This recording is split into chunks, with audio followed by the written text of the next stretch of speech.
High school Red Tornado football.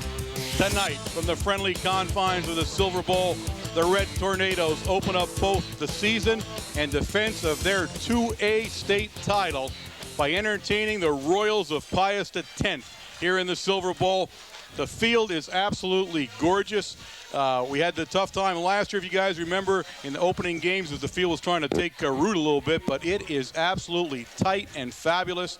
The Red Tornadoes come in here riding a 17-game win streak, Wayne, and they aim, from what we understand in Supper Club, to keep that streak going. Well, this is, and again, you know, you talk about this year in and year out. You know, you look at what we did last season, and you have to remember that all of those great players are now gone. We got new people back up here on the field, and we have to take one game at a time. Yes, we have that many games under our belt in this streak here, but, you know, again, as Coach always states, we play one game at a time. We do not look down towards December and say, well, we're going to be there in the state title. But take a look at what we have down on the field tonight, Warren. This team is bringing back I'll tell you what, a small college line going across the Tornadoes, both offensively and defensively. Well, it truly is. We say this every year. We see how big we are, and we're probably bigger now than we've ever been. Yes. As you look at us across the line, as far as size goes, we are truly a small college-sized football line. And some real talent there. I mean, some absolute talent. A couple of them playing all 15 games last year. So we got some real movement on that front line. We bring a new quarterback in, of course. Mike Sosnowski takes the reins here tonight, taking over for Shinsky. He has played some last year. We saw him in spurts. He's had a great summer. I mean, coaches could not have been more excited about how well his summer went. So I expect big things from Mike here. And as you said, a lot of veterans. Now, on the other side of the ball, a new head coach coming in here for Pius X. Coach Gaffolino is his first head coaching job here. This will be his first game. They also bring some formidable talent back. They are probably ranked, I think it's 4th or 5th in A in the state right now. As the poll, that's always hard when the polls open to decide where you're ranked. I'm not sure how they do that, but I mean, they're highly regarded, obviously, as we are. And so it'll be very interesting. They played tough last year and, of course, beat us in an upset the year before here on the Silver Bowl turf. So this will be an interesting game to watch, as we have a lot of new people in some positions, and it's going to take a little bit of time for this to gel. So I'm expecting a very tight game and a very good test to open the season up for the Red Tornadoes. I think about the only injuries that we have seen so far is Ray Kraniak. He's our nose guard, playing nose guard for the summer there for the scrimmages. Pulled the shoulder out, popped the shoulder out at the Blue Mountain scrimmage, and Leonovich had pulled a hamstring. All right, the Royals are going to kick off. And kicking off for them is number 3, Hildebrandt, and he squibs it down there, and it's going to be picked up by the Red Tornadoes by number 31, and that's Kyle Bartle, and he brings the ball up over the 40-yard line, where it'll be 1st and 10 Red Tornadoes for the first time here in the 2003 season. The Royals coming in here at a definite size disadvantage, but they are a very quick football team, and that was their mainstay in the last 2 years that we had seen them. They make up for some size with a lot of quickness. So Sosnowski brings them out. He's got Ledkavich and Shikatano in an I formation, and you'll see a lot of that this year. And he goes right to Shikatano, and Shikatano powers over the 40-yard line up to about the 43-yard line. It'll bring up a 2nd and 8 for the Red Tornadoes. Yeah, straight dive. You know, you want to try to keep everything very honest. You want to get used. This is where it starts to count. You know, scrimmages are completely different. Sosnowski now, you know, for the first time coming in and starting off as your quarterback. Cooked into the lineup now. He's along with Wargo, split wide to Mike's left, but it goes right up the middle with Ledkavich. He's over the 45-yard line, out to the 46-yard line. Now, on the offensive line, we had definitely some changes. If you remember from people that graduated last year, number 66, Jonathan Novak now takes over at the center. The left guard, Marshall Merarkey. The right guard, Joe Daukus. The left tackle is John Skinner. The right tackle is Scott Novak. Split end, Tim Wargo. The tight end, number 88, Rich Greco. Sosnowski back to pass. A lot of time. He keeps the ball. He's going to be brought down for a slight loss on the play. It'll bring up a 4th down, and the Red Tornadoes will have to take their first punt of the season here as the Royals have held. In punt formation, from what I understood, and let me see where they line this up, but I believe Litkavich will do the punting. And no, Kufta will do the punting. I'm sorry, I was wrong right off the bat there. So Kufta will do the punting. Matt Kufta, number 4 for the Red Tornadoes. And he's punting down there to number 5. No, not 5. What? Well, I can't see the number. I'll get you the number in a second here. It is number 5. And he, unfortunately, is not on my roster. He's going to be brought down in there by number 37 for the Red Tornadoes, and a nice tackle by John Chico. Wait, is number 5 listed on your play group anywhere there, the number? Because he is not on mine. No, he is not. All right, we do not know who number 5 is right now for the Royals. And I'll bet you I'll see more of him than anybody else probably, but that's just the way it's going to have to be. 1st and 10 for the Royals, first offensive series of the season for them. Number 6 is the quarterback. He'll bring him up, and that's Rupert. You saw him last year. Rich Rupert, an excellent quarterback.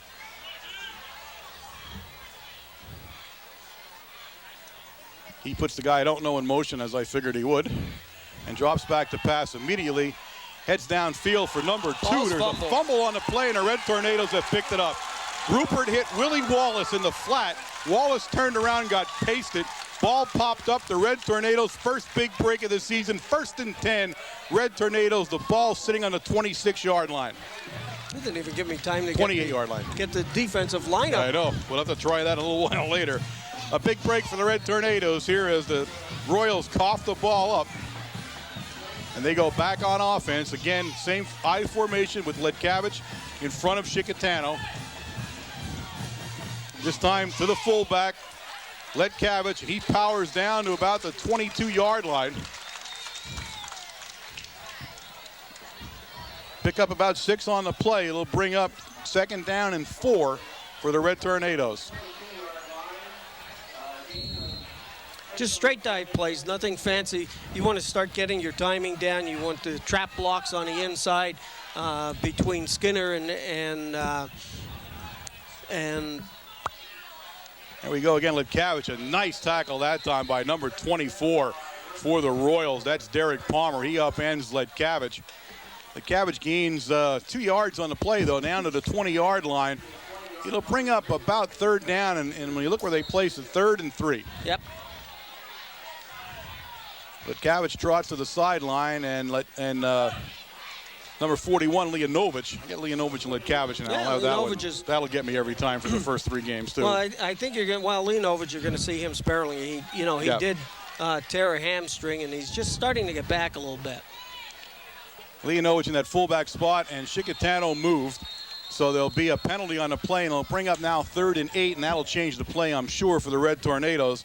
Little jitters there as they get ready for the first big play of the season. We'll see if they keep Leonovich. Leonovich has a hamstring problem, as Wayne was alluding to. He, we understand, will play, and we did see him here, but he will not play a lot, it doesn't look like, on offense. You'll see more of him on the defensive side of the ball than on the offensive side of the ball, at least for this game. At least that's what they told us, so we'll see how this plays out. But not that he's not healthy, but it just takes a while for that kind of thing to heal, and they don't want to mess around with it this early. As Sosnowski now lines up in the shotgun for the first time. And he looks downfield. He has plenty of time, and he's got Wargo down there. And Wargo broken up down there by number 31 for the Royals. That's Melvin Stewart, and he did a great job of breaking that pass up because Wargo had a step on him. Yeah. Wargo was out there at least 5 yards behind him. Also, if you take a look, the line had given Sosnowski as much time as he needed to look downfield to find Wargo. All right, it's going to be 4th down now, and the Red Tornadoes are going to go for it. It's going to be 4th and 7.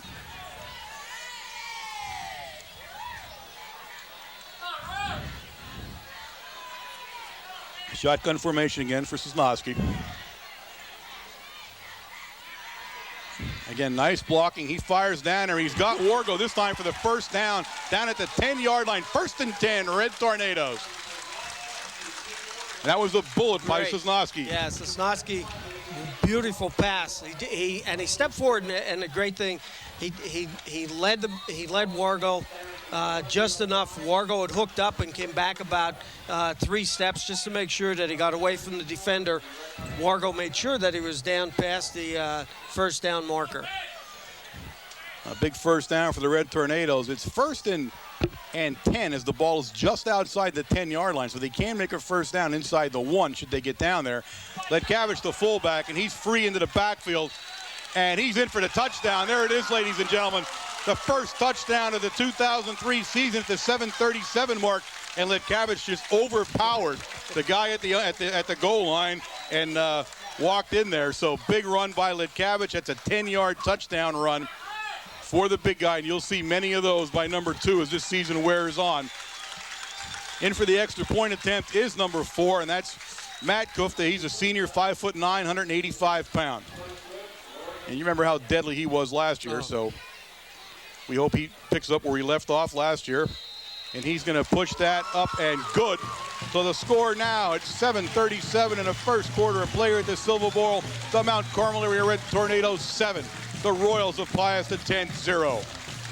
That was a nice set of plays down there. Nice set of plays, and you know, you tried to work it. You got Wargo in the one play looking for the end zone, and he did have a few steps. Ball a little bit longer, I think Wargo would have had a touchdown there. And it sort of sets the defender up in the next play where Wargo does make the catch. He goes at the defender takes 4 or 5 steps backwards, and he hooks and comes back to Sosnowski, and he picks up the first down. No, so you're right. It was good play calling. And nice setup. That same defender then got steamrollered by Ledkavich as he went into the end zone. So he's had one good play and a couple of tough ones there at the last part of the drive. Now the Red Tornadoes will kick off here, and I'm going to see who's going to kick off too, because that's not the same as what I had heard. So it looks like Wargo's going to kick off. I did understand that Ledkavich might be kicking off, but now Wargo will do the kickoff duties for the Red Tornadoes here.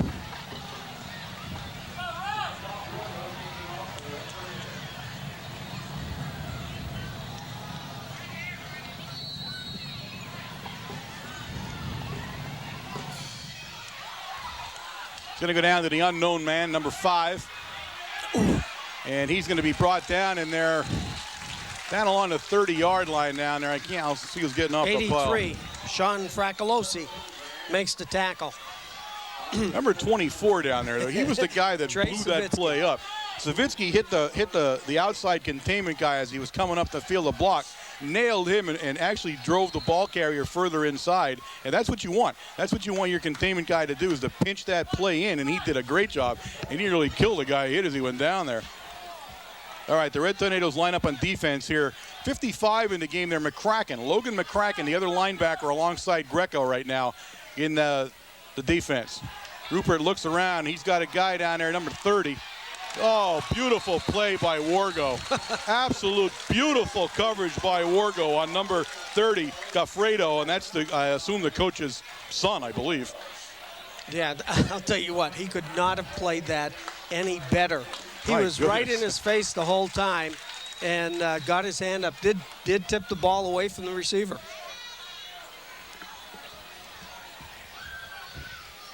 Second down and 10 now for the Royals. Ball sitting on their 29-yard line. Slight breeze now starting to blow finally. We have a dry field, but there is, as you guys will see this on Wednesday, know the threat of rain throughout this game, and it is kind of looking a little spritzy right now. Spritzy? Spritzy's a new word that I come up with, and don't talk to me about it. No, I'm sorry.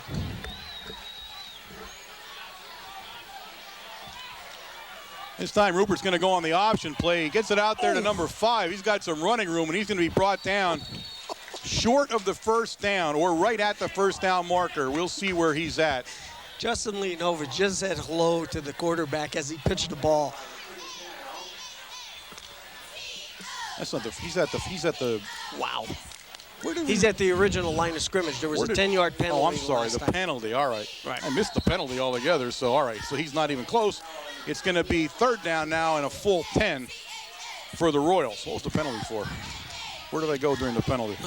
You were down here watching Wargo tip the pass. We'll try to find number 5's name for you as we get through the second half of the game here. Rupert under pressure now, and he's going to be knocked down hard by Savitsky. I mean, knocked down hard. He gets back up, but he took a major hit, and it caused the ball to go into the Mount Carmel area sideline, where it is now fourth down for the Royals, and they'll be in a punting situation. Yeah, I'll tell you what, Rick Greco, number 88, did pick that play up. What they're doing is they're clearing out the zone and flooding the zone, and they're bringing the halfback out of the backfield on a delay just into the flat, and that's who they're looking for. But Greco is he's picking up that delay coming through the line very well. All right, it's third down.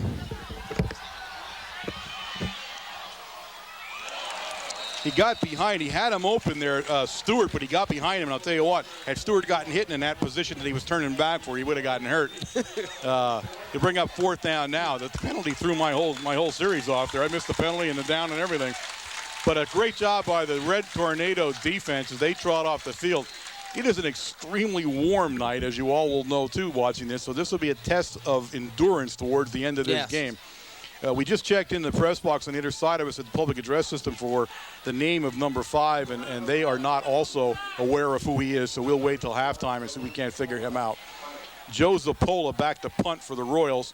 He is uncontested in the punt, and he'll get it down there, the Wargo, with Ledkavich and back him, and Ledkavich nails the guy. Wargo's free on the sideline, and he's still going. He's finally brought down in there by number 86 for the Royals. And that's going to be Joe DeBardinis. But a nice run, but what a hit by Ledkavich. And that's what sprung Wargo. Oh, my goodness. Was that hit. But did you see Watch the replay. Here's the replay. Somebody left up. Watch this as he's going to come right. Oh! Yep. What was that? That was number 20. We don't have him. This is a roster that's a disaster from the Royals. Obviously, they got new uniforms about an hour before the game because half of them have not shown up on the roster. They faxed us. All right. Sosnowski will set him up. The ball in Royal territory at the 32. And this time, Leonovich is the fullback, and he takes it up over the 30-yard line, down to the 29-yard line. Again, a 3 will bring up a second down and 7 for the Red Tornadoes. And we're seeing a little more of Leonovich than we might have thought when we talked about it yesterday at Supper Club, Wayne. Well, you know how kids can be. They put on that uniform, and no matter what's hurting on them, they want to be in there. They want to play.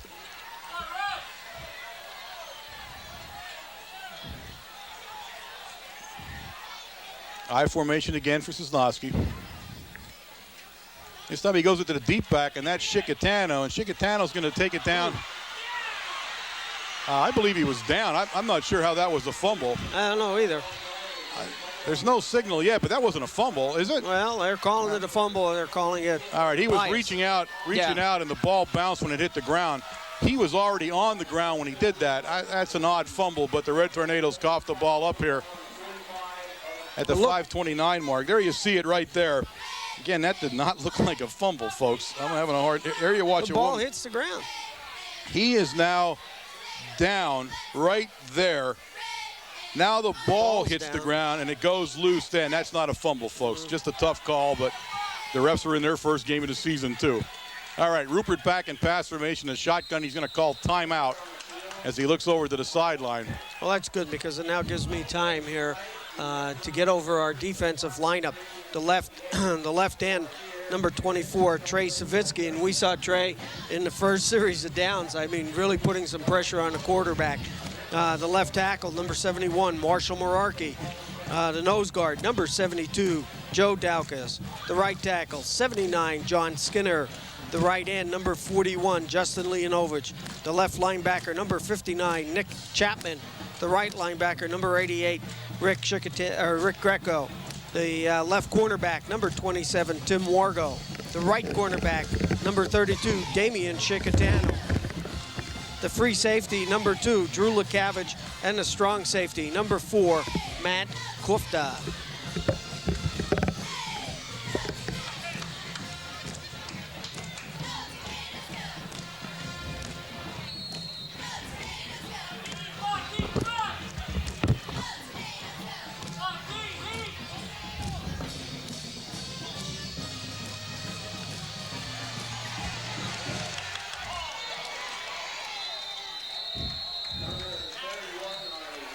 Flag on the play, indication holding against Pius the 10.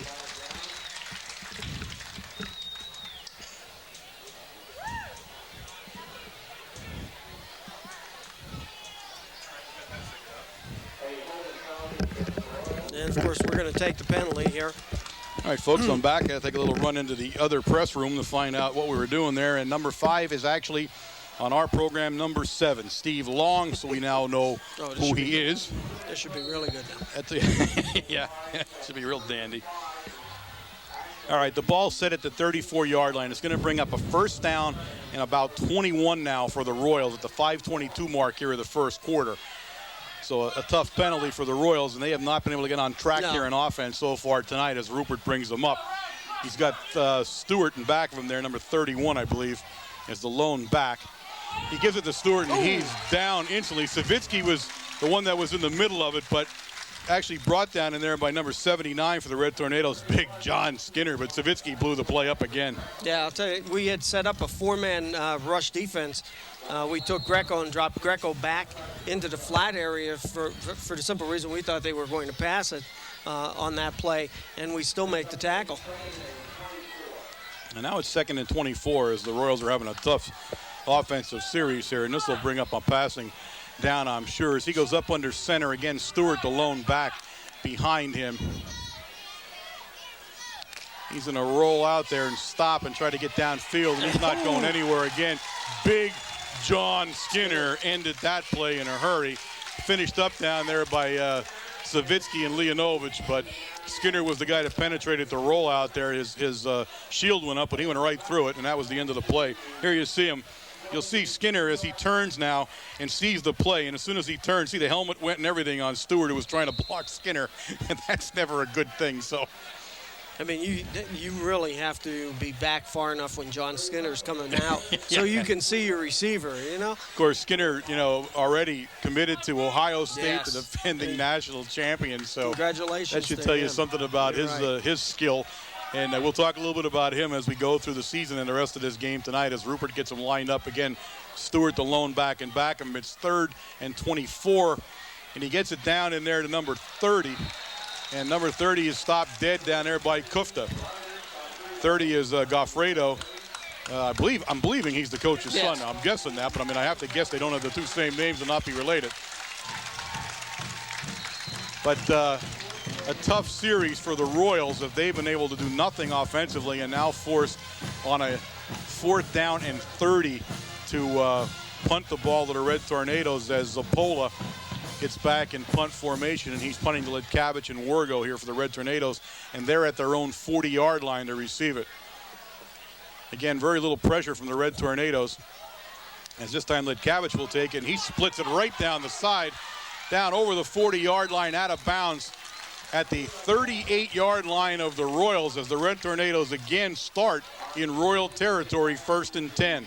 Yeah, the defense has really given the Tornado offense some great field position here. They look very, I'll tell you what, for how hot and humid it is out there.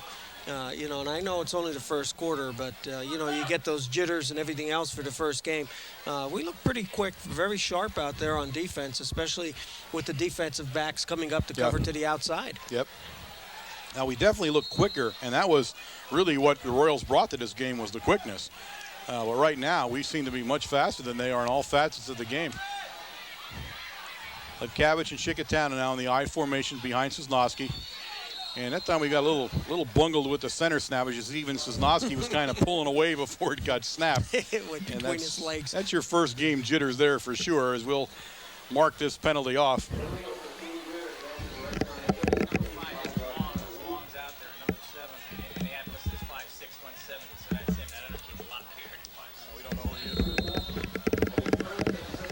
All right, just another update on number 5. He's no longer Long either. We do not know who he is because Long just entered the game now, so even their group was a little bit confused. So I have no idea who he is, so forget it. All right, Sosnowski back to pass. Now he got Wargo there. Wargo splits the group with him, and that's what he wanted. And Wargo will pick up about 6 yards on the play and a nice run, and one guy was a touchdown. Yeah, great. I'll tell you what, Wargo comes back. He had to go a little bit high for the ball. He caught the ball, but he split 2 defenders to pick up the 7 yards. Although we have now a flag on the play, and it's going to be holding against the Tornadoes.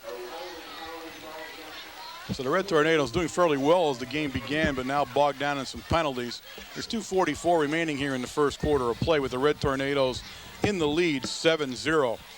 And this will be a costly one for the Red Tornadoes as it takes them back in the Red Tornado territory down at the Red Tornado 45.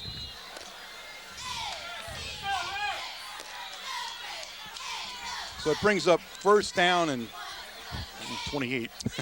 First and 28. And we pitch it out to Chickatano, tries to get around, and Chickatano's got a head of steam on him. And he takes it up over the 50-yard line, down into Royal territory at the Royal 42-yard line. Nice run by Chickatano. And we have a Royal down on the field.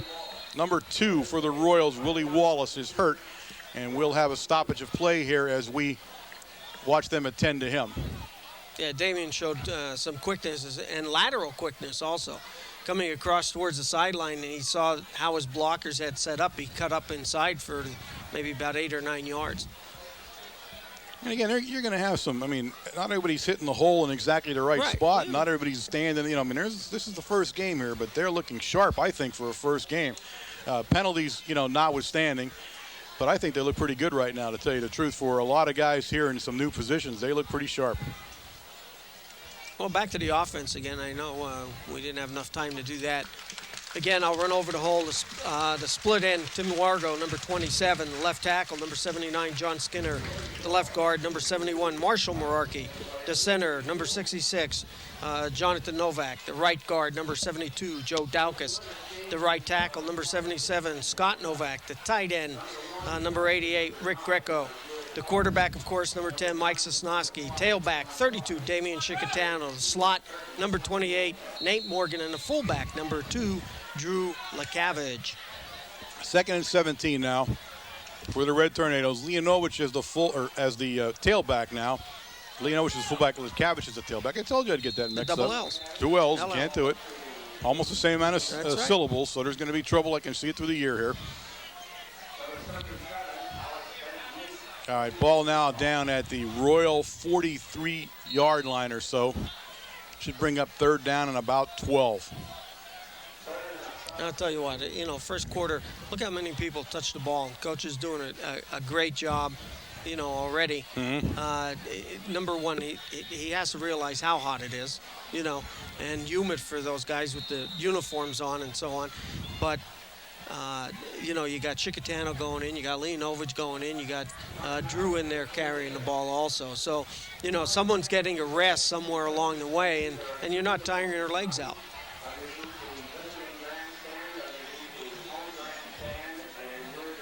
Now we have a timeout on the field now at the 1:43 mark here. I believe that was a Royal timeout call as they went to their sideline. Another stoppage of play here. Can't get over the field though, Wayne. We walked on it down there before the game, and it was really just like a carpet now. I mean, you can tell the difference. And we can tell you that this is the first home game. We will travel next week to Panther Valley and then come home, of course, for the great game with Southern Columbia. And when we do that, we'll be coming home to New Lights. Yes. And what I understand, they will be absolutely something to see. Probably twice what Jose told us, probably twice as bright as what you're seeing now. So I just talked to Richie Beierschmidt, superintendent, right before the game started, and he was talking about him too, and he's excited about it. They did a great job in getting what they wanted and at a good price apparently, and there's a whole story someday. We can talk about that another day, but it's going to be great. They should be up in time, barring any really major weather catastrophes. They should be up in time for when the Tigers come to call. They have the cement pilasters already in, along with the wiring completed. So all they have to do is come in and they put them up, and that's it. All right, 3rd and 13. Let's call it 13. Shotgun formation for Sosnowski. He's got plenty of time. He's got Wargo down there, and he's got Wargo down at the 10. Wargo going to be brought down at the Pius, the 10, all the way down at the 6-yard line. First and goal from the 6 on a great pass from Sosnowski down to Wargo. Now, in the two scrimmage, we had talked about Sosnowski and Mike, and he worked. He's probably one of the hardest workers this summer, along with the linemen. But he really worked. He knew he needed that position. He needed the time to throw the ball and everything. And now you can see it's starting to come in a little bit. The nerves are done now, and he's stepping forward when he's throwing the ball. First and goal from about the 7 where they place it down. Chickatano with the ball. Chickatano inside the 5-yard line. He took it down to about the 3-yard line, so it'll be 2nd and 3 for the touchdown. And Warren, I'll tell you what, the more Mike goes back and sets up for a pass, his self-esteem is starting to go up and up and up. You'll see it in the next couple games just because of the amount of time that he has from this line. Oh, yeah. Every pass so far, Mike has had more than enough time to stand and look over the whole field.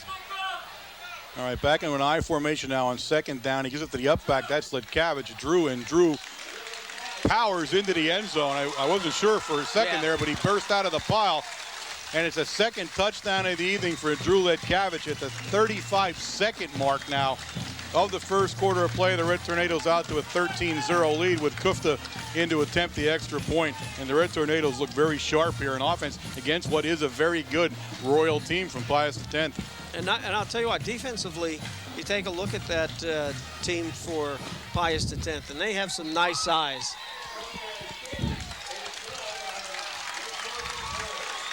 Kufta puts it up for the extra point. He's 2 for 2 tonight. And that'll take the score out to 14-0. Red Tornadoes about to kick off to the Royals of Pius X, and the Royals need to get some offense. They have done nothing offensively so far tonight in the first period of play. Well, the Tornadoes defensively is probably putting the most experience on the field. That's where they are going to shine, I think, is defensively. We had some switches offensively to take care of, but the defensive backfield, they come in with a lot of time from last year, and now with the 2 linebackers, Greco, and we saw what Greco did, especially in the latter part of the season and at the state championship game last year, and how he played, and he was going to be dynamic coming into this year. Absolutely, yeah. He came on so strong at the end of the year. It was just amazing, absolutely amazing. And when you look at him now, big number 88, I'll tell you what, he just looks like a football player. He really does. All right, Wargo to kickoff. Number 5 down there for the Royals, and also number 31, Stewart, for the Royals. This time it's going to go short to number 24 for the Royals. That's Palmer. Palmer's got some running room, and he takes it out to the Royal 37-yard line. Looks like number 66, Jonathan Novak, making the tackle. 1st and 10 Royals now. Probably the best field position they've had in the game so far. There's 30 seconds left here in the first quarter of play, and we'll see what Rupert has in store. Number 83, Sean Fracolosi, 6'3", 215, defensive end, in for the Tornadoes. Rupert under heavy pressure now. He's going to be chased down by Savitsky once again. Do you see the speed? And the ball's loose. Ball popped loose as heat. Savitsky drilled Rupert down along the Royal sideline down there. It looks like the Royals have recovered. We'll wait and see here. We're saying we got it. They're saying, yes, we recovered the fumble. That looks like 59 coming off the pile with the ball in his hand. That's Nick Chapman with the fumble recovery for the Red Tornadoes, and the Royals have shot themselves in the foot again here. Now, number 83, I'll tell you what, we just talked about Sean Fracolosi going in on the right defensive end position. He was the one that pushed the quarterback out of the pocket. He put that much pressure on him, had him running towards their own bench. Savitsky's been a force at defensive end so far here in the early part of this football game, as he's been all over the field. He's got Morgan and Wargo out to his left, I formation. He's talking to the backfield. Puts Morgan in motion now. But he looks over at Wargo again on a deep post pattern, and Wargo's free. Touchdown! Oh my goodness, a 33-yard touchdown pass from Sosnowski to Wargo. And can it get any prettier than that? Oh my goodness, Mike Sosnowski putting a clinic on now. But I'll tell you what, take a look at the speed. Take a look at the speed to get down there, because here you see the nice catch too on the replay. Yep. Sosnowski only took 3 steps back. Completely jumps over number 7, the real Steve Long. And in for the touchdown. The Red Tornadoes now pummeling the Royals of Pius X, and this is not something that we had expected in this game. As Kufta puts it up, and he's going to go 3 for 3 here on the night. The Red Tornadoes now lead 21-0, and we're still in the first quarter of play, folks. This is getting away from the Royals, Wayne. Yes. They need to regroup this thing and get some offense. Their defense is wearing down a little bit, and you can see that, and it's only the first quarter. They've been on the field almost the entire first quarter. And that is the problem. You are right. It is very hot out there, especially with the uniform and all the gear on, and that defense has been on the field. Take a look at the Tornado offense. I'll tell you what, you can't get any better pass protection than what you got on the last 2 plays for Mike Sosnowski. Mike 4-step back, and I'll tell you what, that pocket just closed in around him very nicely. And you have to look at the patterns, and although we knew this for the last 2 years with Timmy Wargo and the great pass patterns that he was running even last year, but for him to run a fly pattern right down the sideline like that and beat the defender. Yeah, he jumped up there, stepped up right over Long, and just cradled it in for the touchdown. The ball was right where you'd want it to be.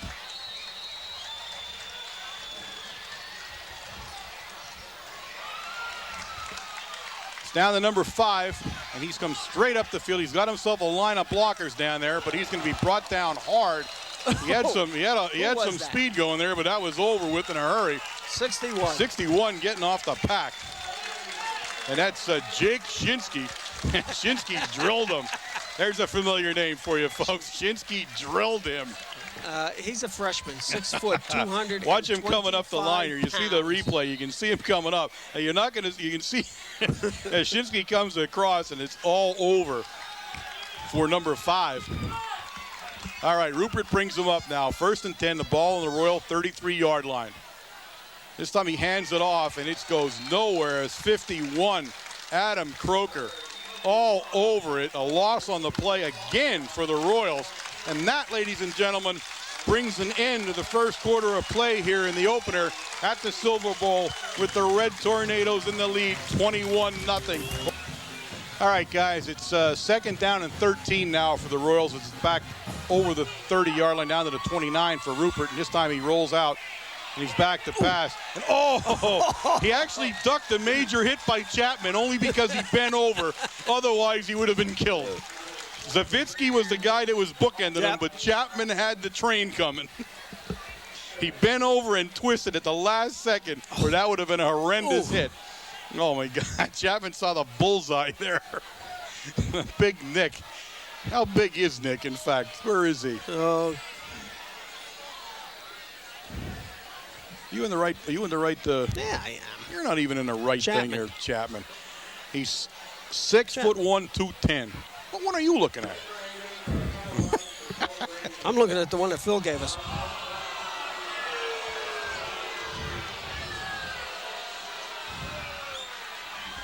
Have an unsportsmanlike conduct penalty, which is going to give them a 3rd down, and it's now like 3rd down and 7 probably. I didn't even see where that came from. But 3rd and 7 now for the Royals. And Rupert hands off inside this time. And he's going to pick up a couple of yards on the play. He gets it out to the 40-yard line. That's number 5 for the Royals. It'll bring up 3rd down, and I'm going to say 4. Depending where they place it, about 3rd and 4 for the Royals. into the lineup for the Red Tornadoes. You know, is every number year, 12, Mark every year Ambrose. we always find an all-purpose player. I think we found one already. It's number 83, Sean Fracolosi. Not only was he playing defensive end, but he was also in at the nose guard position. Oh, my goodness. All right, it's 4th down. Why are the downs all screwed up here? They're not. They're up there. It's 4th down, and they're kicking. Okay. Well, they're screwed up for me because I'm in the right down now. I don't know when. Wargo fair catches it down at the Red Tornado 25-yard line where we 1st and 10, Big Red. On the penalty, how did they lose the down? I don't know why. I don't get it. It should have been 3rd.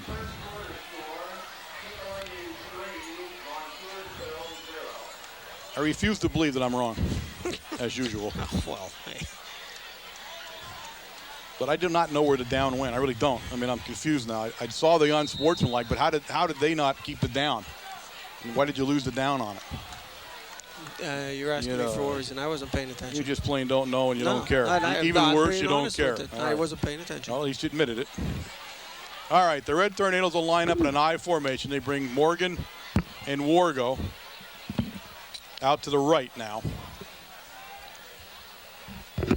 Chickatano's going to get the ball. He's going to try to get around the end, and he does.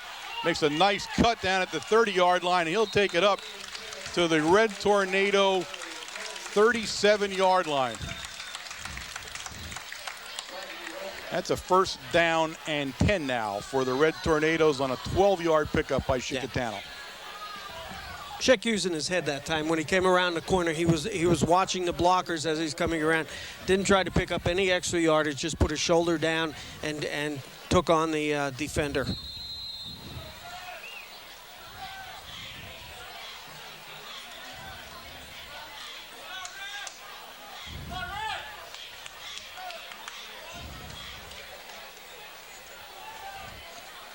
Znosky brings him up.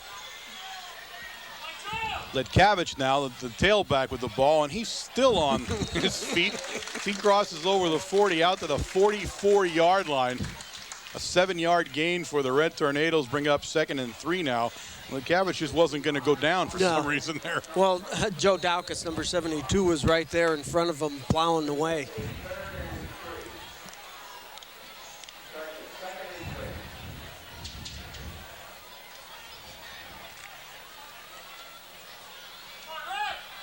.35 in the lineup now for the Red Tornadoes. That's Buracheski at that fullback spot. Makes a nice block, too, as Chickatano up over midfield into Royal territory at the Royal 47-yard line. Nice block by Buracheski as he enters the game. And you're seeing everyone on the roster in the game here, and it's only 9:44 into the 2nd period of play. Well, you want to check whatever 34 now, Dave Sebastian in the Mount Carmel area lineup. Now you have to remember they have 2 games and then they get into the meat of their schedule, so you really don't have, much time to look over your whole bench. Chickatano with the ball, and he's loose. And he's going to go all the way in, it looks like. 31 Stewart, and he stripped the ball from him, and it's out of... Nope, it's their ball. Their ball. Fumbled at the end of the run as Stewart gave that slashing motion as he got to the sideline and dislodged the ball on a nice run by Chickatano. But he coughs the ball up, and the Royals will take over, and the Royals have dodged another bullet on that one because he looked like he was going to set him up for another score. Yeah, Schick looked like he was trying to get to the outside to stay away from the defender. The defender did have the angle on him as he was coming across the field. Now, the bad news for the Royals is they recovered the fumble on their own 9.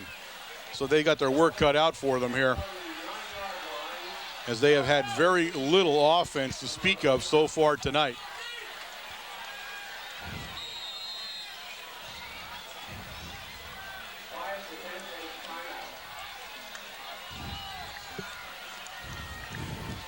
Pius wants a timeout.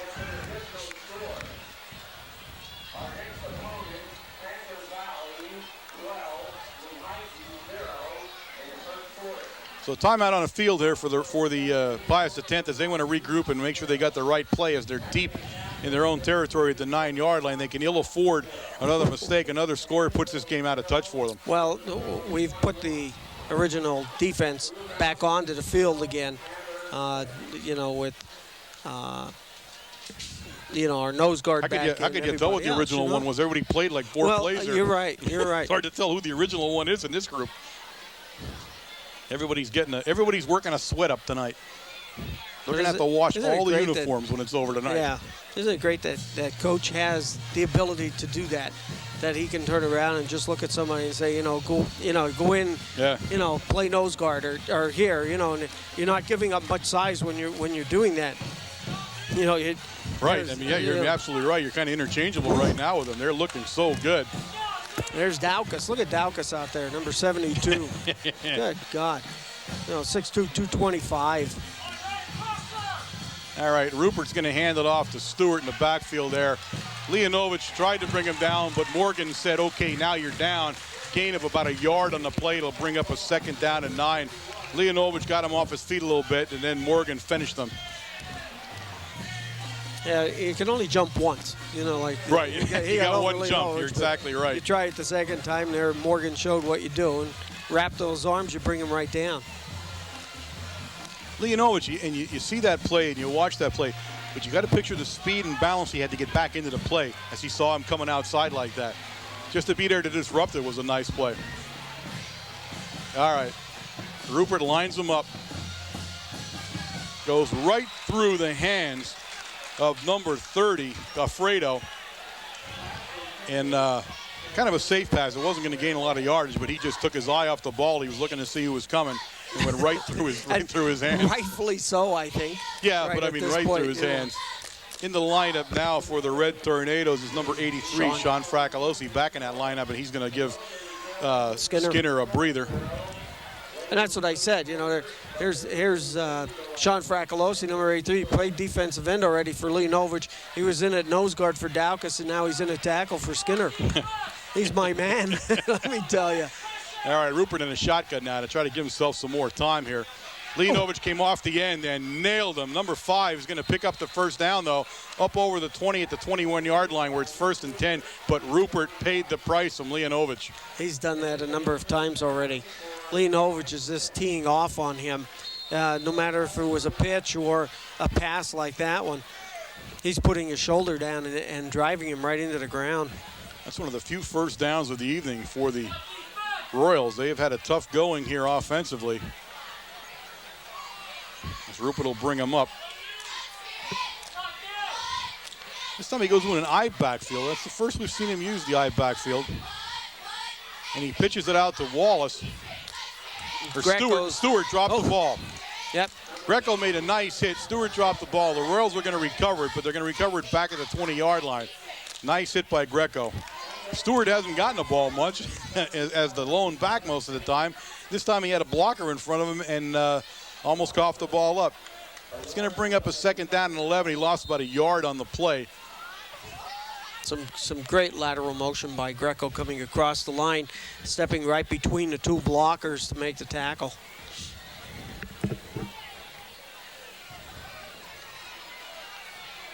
All right, let's see. Rupert's going to bring him up. He's going to go up under center now. Now he has a split backfield in back of him. And he's going to put Long in motion. He pitches out to number 5, trying to get him around the end, and he does not get around the end. The ball is out again. It flew out of bounds. So he does not get where he wanted to go. A short pickup. It's going to bring up 3rd down, and we'll see where they put it down. 3rd down, probably 7 when they finally place it down as he's wandering around where the spot goes there, but 3rd and 7. Yeah, we're sort of keying on their offense a little bit. On that play, we overloaded the left side of the line defensively. We shift Daukus to nose guard well into the gap towards their guard and tackle, shifted our tackle over and the defensive end. So we must be picking up some keys along the way. Scheiko in the lineup for the Red Tornadoes now. Rupert back to pass. He's under some pressure. Leonovich has him, and he's going to be brought down. Leonovich, a great play by Leonovich. Daukus finishes him off down there along with 71 Marshall Merarkey, but nice play by Leonovich. Stayed where he wanted to be. And Skinner makes a play. He sort of makes the quarterback run out of the pocket a little bit. Skinner, broke the pocket, was out around the back of the quarterback. which made him get happy feet and move out of the pocket. You know? And that's what you want. That's what you need. Even though Skinner was being blocked, he was a threat to the quarterback. Zappola back to kick. Red Tornadoes have put absolutely no pressure on the punter so far tonight. The ball's going to go over to Wargo. Wargo's going to let it hit, comes up short, and will bounce out of bounds at the Pius the 10th, 48-yard line, where it's 1st and 10, Red Tornadoes. Now, the last offensive series was a running series for the Red Tornadoes. We'll see what they do with this one. Yeah, 81 in the lineup, Jaworski for the Red Tornadoes also. This is going to be a nightmare, I'm telling you. Everybody's playing. Usually we only have like 3 minutes of this because the whole game. He's playing the whole team in the first period. There's no subs on this team anymore. Everybody goes in and plays. You get 45 guys on the first team. No depth chart. Usually he allows us to memorize some of the numbers first. There's no depth chart at all anymore here. Cisnowski gives it to Shikatano, tries to get around the end, and he does. And Shikatano will take the ball down to the 40-yard line. A little bit of a mix-up going along the sideline down there, but they get everybody squared away, and they're going to place the ball at the 40, inside the 40-yard line, actually. It's going to bring up 2nd down and 1. Gain of 9 on the play. Morgan into the lineup, replacing Jaworski now.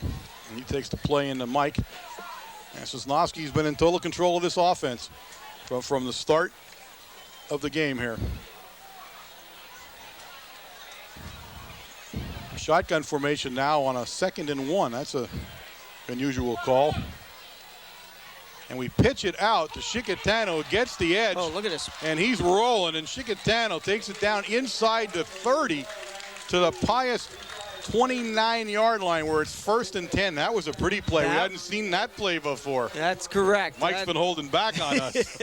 He splits everybody out to the right side. And Cisnowski, and then, of course, they're setting that up to look like a pass play, exactly where you thought it was. And Mike Cisnowski keeps the ball, and he pitches it to Shikatano. For those of us who are the Delaware fans, it absolutely fooled us again. All right, back into the shotgun formation. Now Shikatano standing on the other side of Cisnowski as we line up on 1st down.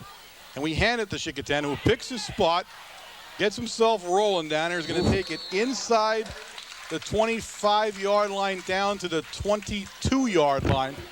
Gain of 7 on the play. It'll bring up 2nd and 3 for the Red Tornadoes as they're methodically using the ground game now to march down. That's a great blocking scheme, and all this is just straight ahead blocking. It's a delayed handoff to let Shikatano look to see where the hole is at for him to take off.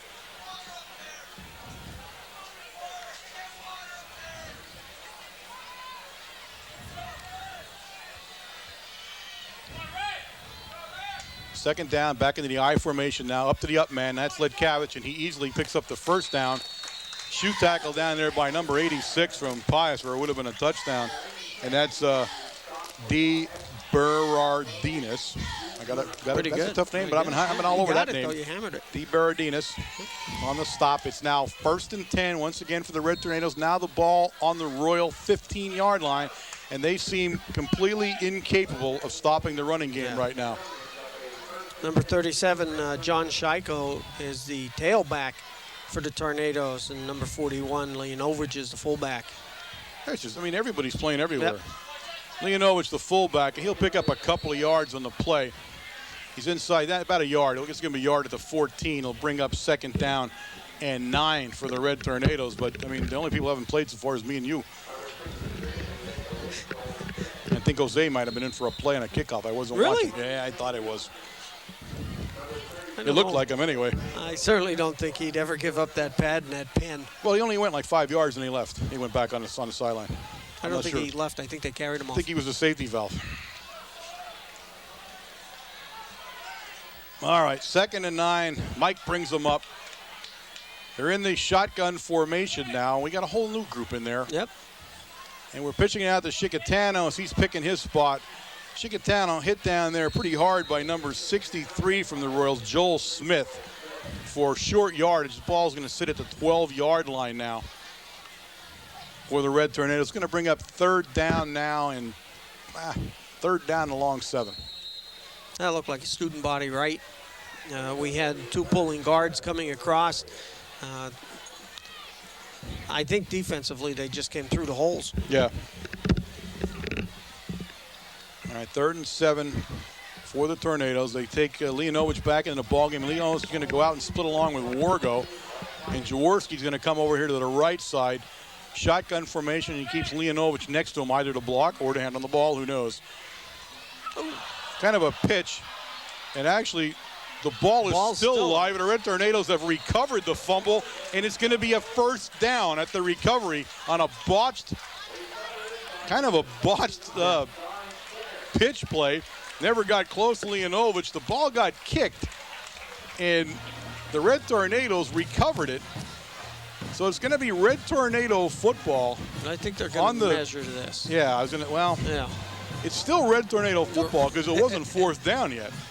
But they were right at the down marker on the far side. And depending which way, and it's not a first down.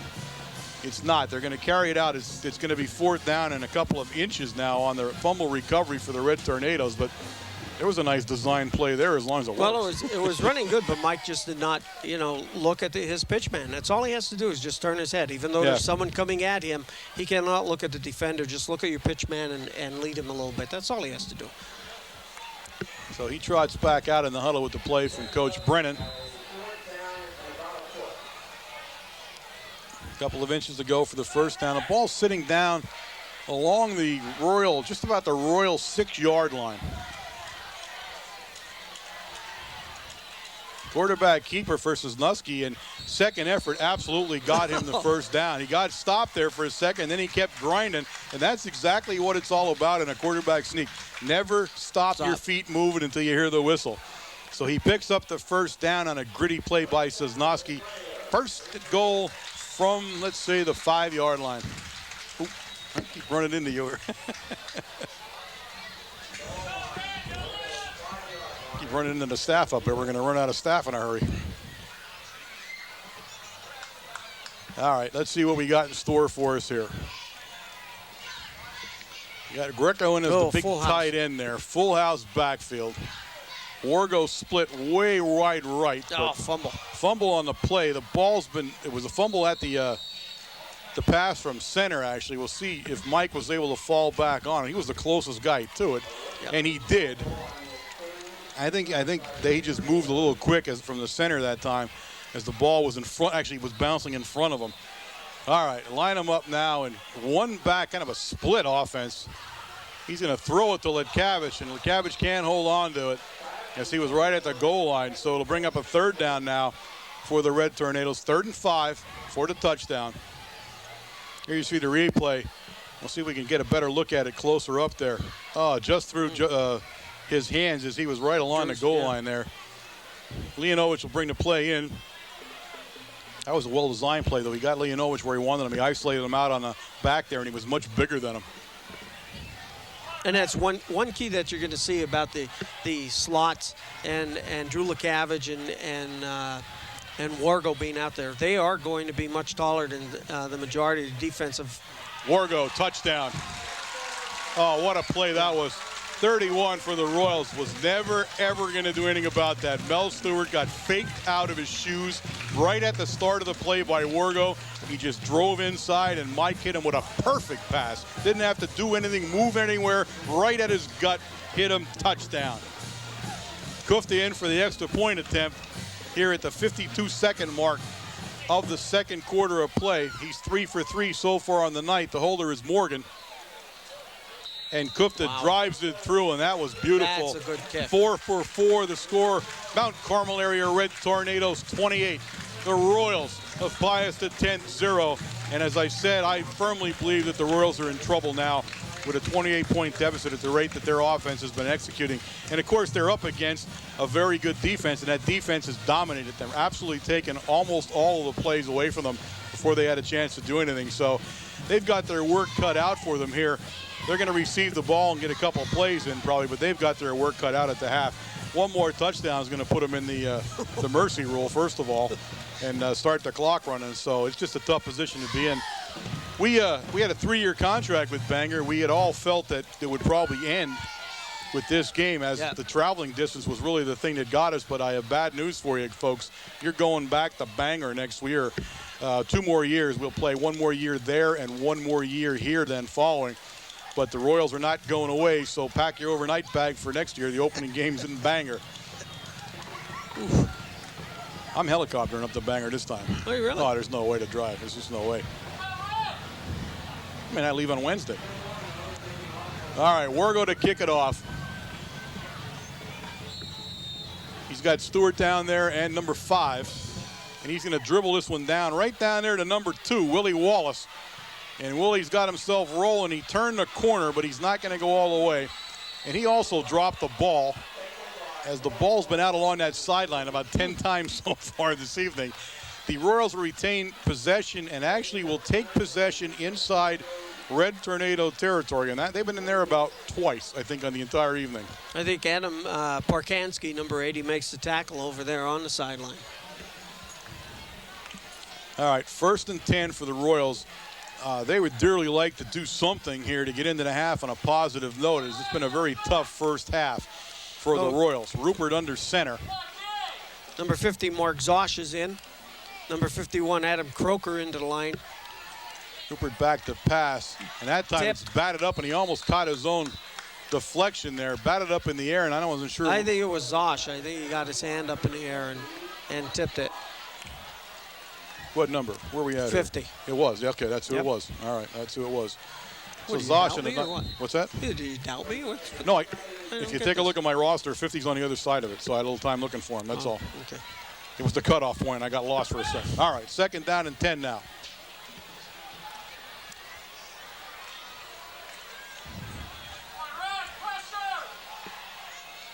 This time he puts number 5 in motion. It's the first we've seen this play, and he's going to option it off to him, I think. And actually, he should have optioned it off to him, because he goes down. Leonovich played that perfectly right along the 50-yard line. And Rupert had nowhere to go. And by the time he made the decision, he had run out of room. 5 was already at the sideline and couldn't cut. So he kept the ball, but Leonovich was all over that play. Here you see it being strung out. And there you see Leonovich. He tried to cut inside of him and just couldn't get him. And Leonovich brought him down, a nice shoestring tackle. And I'll tell you what, if he was still standing, Trey Savitsky, number 24, coming from the other side, would have broke him in half. So we got a timeout on the field, a final timeout for the Royals here in the first half. It's 3rd down and now 11, and they've been in negative yardage on and off the whole first half of play here. Coach is out there having a talk with them, just trying to decide what it is they want to do here to close this off, because the last thing you want to do is something dumb with 21 seconds left and end up with another score against you. So they're going to, my guess is, play this fairly conservative. That's what I would do. I mean, you're not going to cause any more havoc in this half with this amount of time left. It might be time to take it in and try to regroup, try to understand what's going wrong, and try to figure out how to stop a defense that's been absolutely relentless from the start of the football game.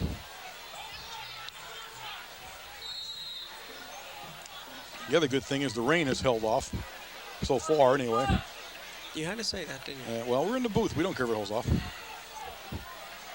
Do we? All right, shotgun formation for Rupert.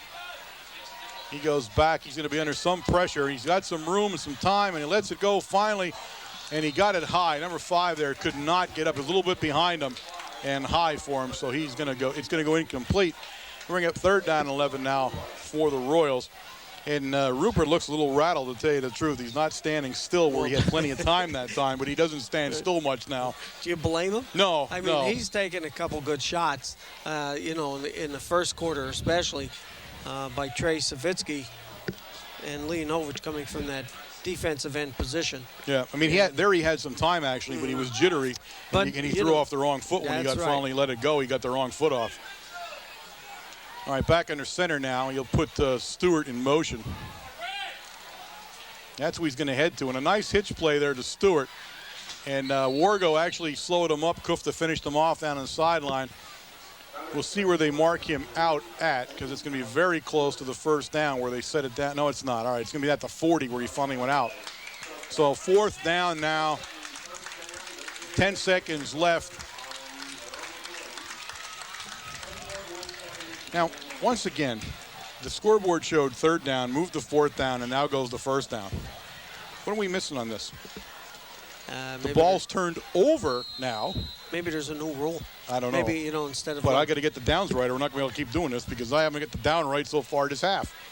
1st and 10, Red Tornadoes. 10 seconds left. Now I think we'll play it conservatively. Do I have to give you index cards for the downs? You may, because I'm having a little trouble here. Because the down marker across the way still shows 4, Wayne. I'm not wrong on this, I'm telling you. I keep looking at the down marker, and it's wrong every time I look at it. He still says 4th down over there. All right, gang, that's the end of the first half with the score. The Mount Carmel area Red Tornadoes 28, the Royals of Pius X 0. We'll be back shortly with the first half stats. Getting ready to start the second half of play here. And we have the stats from our main man, of course, Jose Gonzalo down along the sidelines. And I'm sure that on one side of the ball, they're going to be fairly gruesome, but the other side of the ball, they're going to be pretty good. So let's hear what they are. You are exactly correct, and that's just how they turned out on the Mount Carmel side for the Tornadoes. 25 rushes for 158 yards. Schicky carried the ball 11 times for 106 yards, Jamie Chickatano. All right. And that isn't counting the one where he took off for 40 yards. Right, yeah, and unfortunately, the ball was stripped. Lekavich, 8 carries for 42 yards. Leonovich, 2 carries for 4. Skinner, 1 carry for 6 yards. Sosnowski, 3 for 0. In the passing department, 4 passes out of 6. Now the first, remember, he was a little shaky. Ball sailed a little bit on him. The other missed pass was down here on the goal line, where it was just out of Drew's hands. 4 of 6 for 87 yards, and Wargo has all 87 with the 4 catches. First downs, 9 first downs for the Tornadoes. On the other side, now again, we talked about the defense. And all right, if you're the defense is this is the reason why the stats on the offensive side are so high, and it's because of the defense. If you're eating, stop eating before you reach the Pius X ones. In the rushing department, 12 carries for a minus 17 yards. Passing 4 of 9 for 25 yards, and you are correct. That was the only first down that they had in the first half, down here on about the 20-yard line. So I'll tell you what, you take a look at what was going on in the field, watch the film, watch the replay, and that's exactly what the stats look like. Okay, just as bad as it looked then for the Royals. Oh, mama. All right, the Royals have had a real tough first half, as we just kidded about a little bit. I'm sure it's not a kidding matter for them.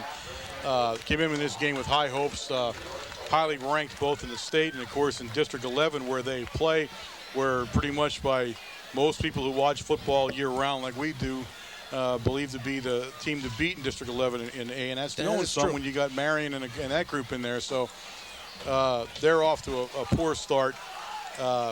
Just really never got on track. I mean, there wasn't a lot of bad luck involved in this. It was basically just got overwhelmed by a Tornado defense, and a defense which, much like the offense in the first half, saw so many different players. I mean, everyone was playing.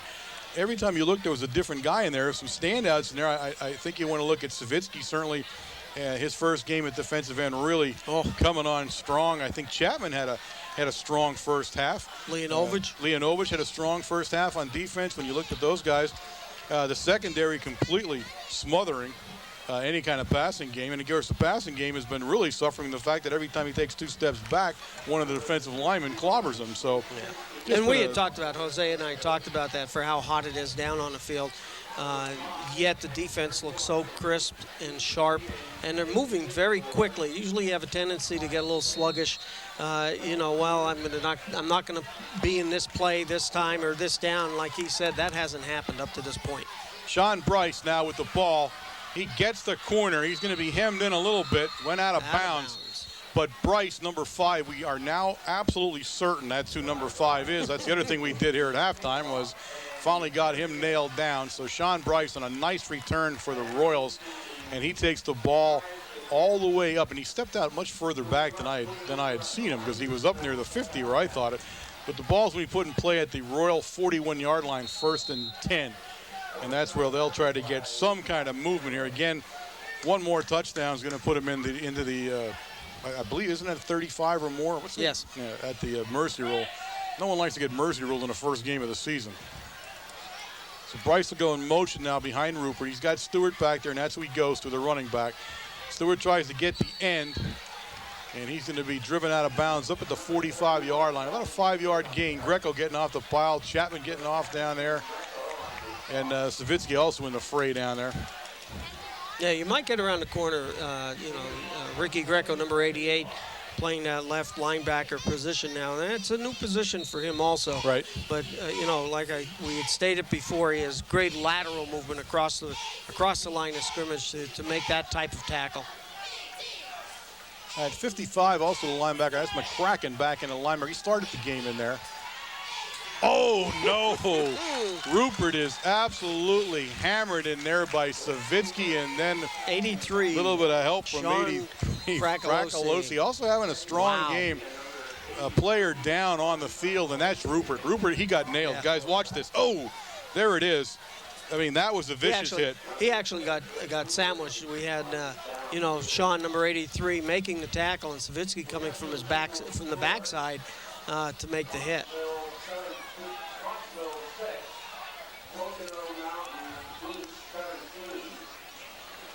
So Rupert going down, that's not a good sign for the Royals. Obviously, putting another quarterback in at this juncture can only hurt.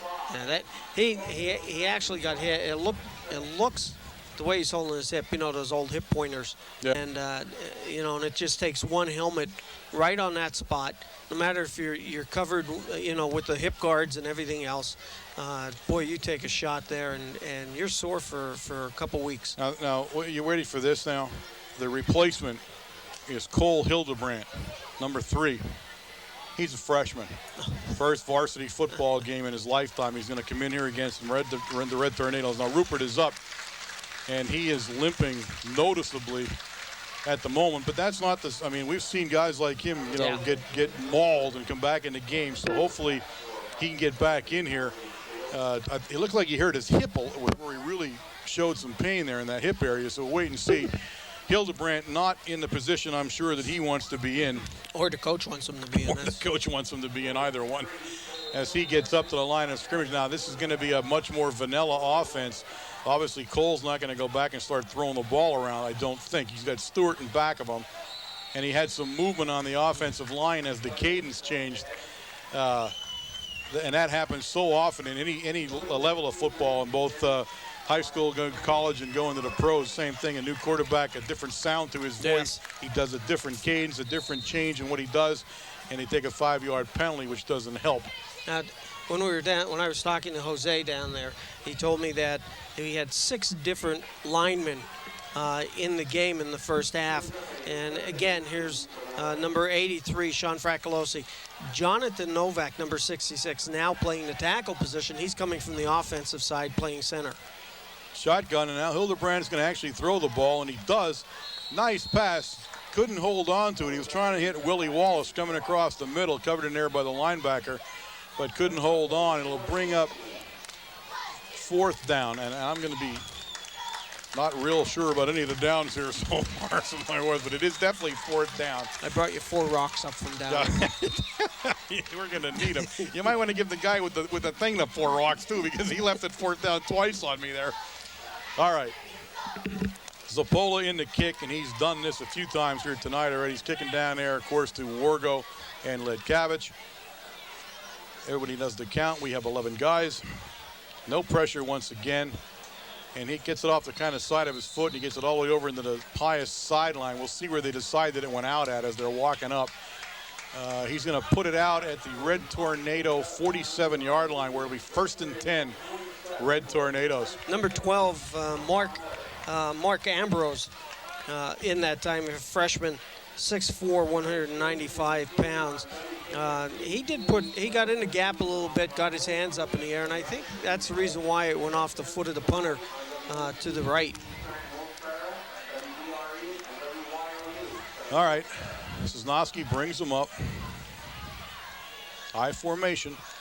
Gives it to the deep back, and that's going to be Chicatano, and he's going to get up to about the 50-yard line, just shy of midfield. It's gain of about 3 on the play. Will give him a 2nd down and 7 for the Red Tornadoes. Talked with Mr. Shinsky at halftime. Oh, you did? Yeah, it's Mr. Shinsky now. And? Anybody that's that kind of money is definitely a mister to me from here on in. Yeah, it said he enjoys it. Was having a great time, and really everything he thought it would be, and then some. It was good to hear that. I said to him, when do I see you on TV? He told me 4 years. He figures on a 4-year track to go through the system and be on national TV and on a big league squad. So I'm looking forward to seeing him pitch that ball. Sosnowski fakes it back to pass. He's got Ledkavich open, and Ledkavich will be down inside the Royal 45-yard line down to the 42, and I believe that's a first down. 1st and 10, Red Tornadoes. See Mike Sosnowski that time under a little bit of pressure coming around from the backside. Stayed in the pocket. He didn't get happy feet and get out of that pocket. He stayed in there and made a nice throw.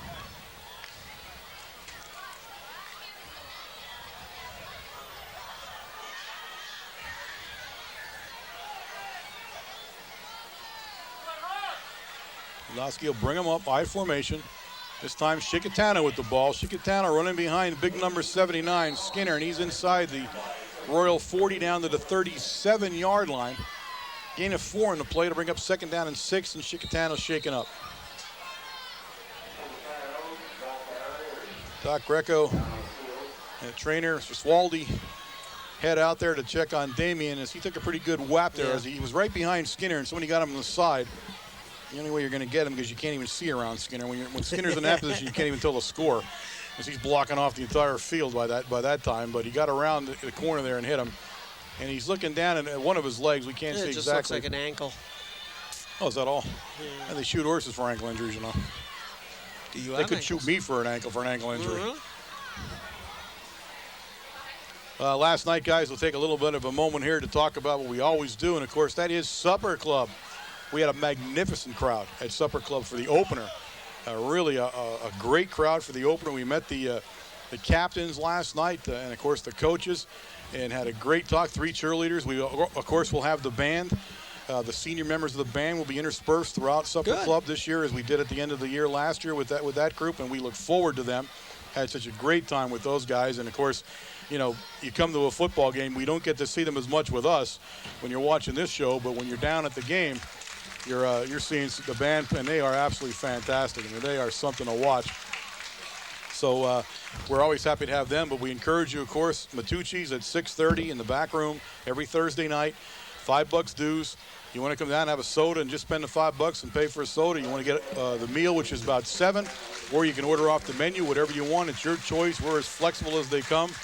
Chickatano now up, and he's being helped off the field, but looks like he's walking fairly well. I mean, he's not holding anything up in the air or anything, so we'll wait to see. Hopefully he is not injured seriously. He would be a blow to this offense, as he is a main cog in this offense right now. That will put in the backfield as he takes his seat on the bench to be checked out by the medical staff. Puts Ledkavich as the lone back now in the backfield for Sosnowski as he brings him up, and he pitches this to Ledkavich, who picks and weaves his way around everybody, and he's off to the races. Now he's going to get caught around the 5 and be taken out of bounds down at the 3-yard line.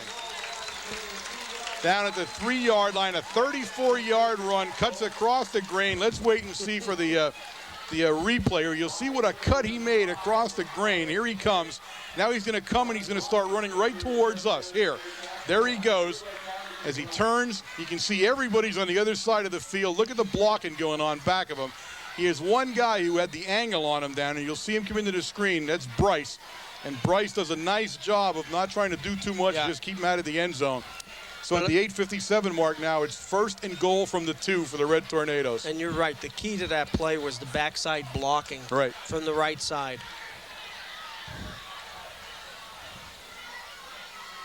Number 37 for the Red Tornadoes. And we'll wait for the signal. And he's in. That's John Scheiko for the touchdown. Scheiko went in place of Chickatano. Chickatano up and walking along the sidelines talking to Doc Greco, so hopefully that's a good sign. But Scheiko picks up where Chickatano left off, punches it into the end zone at the 8:50 mark. The score now, Big Red 34.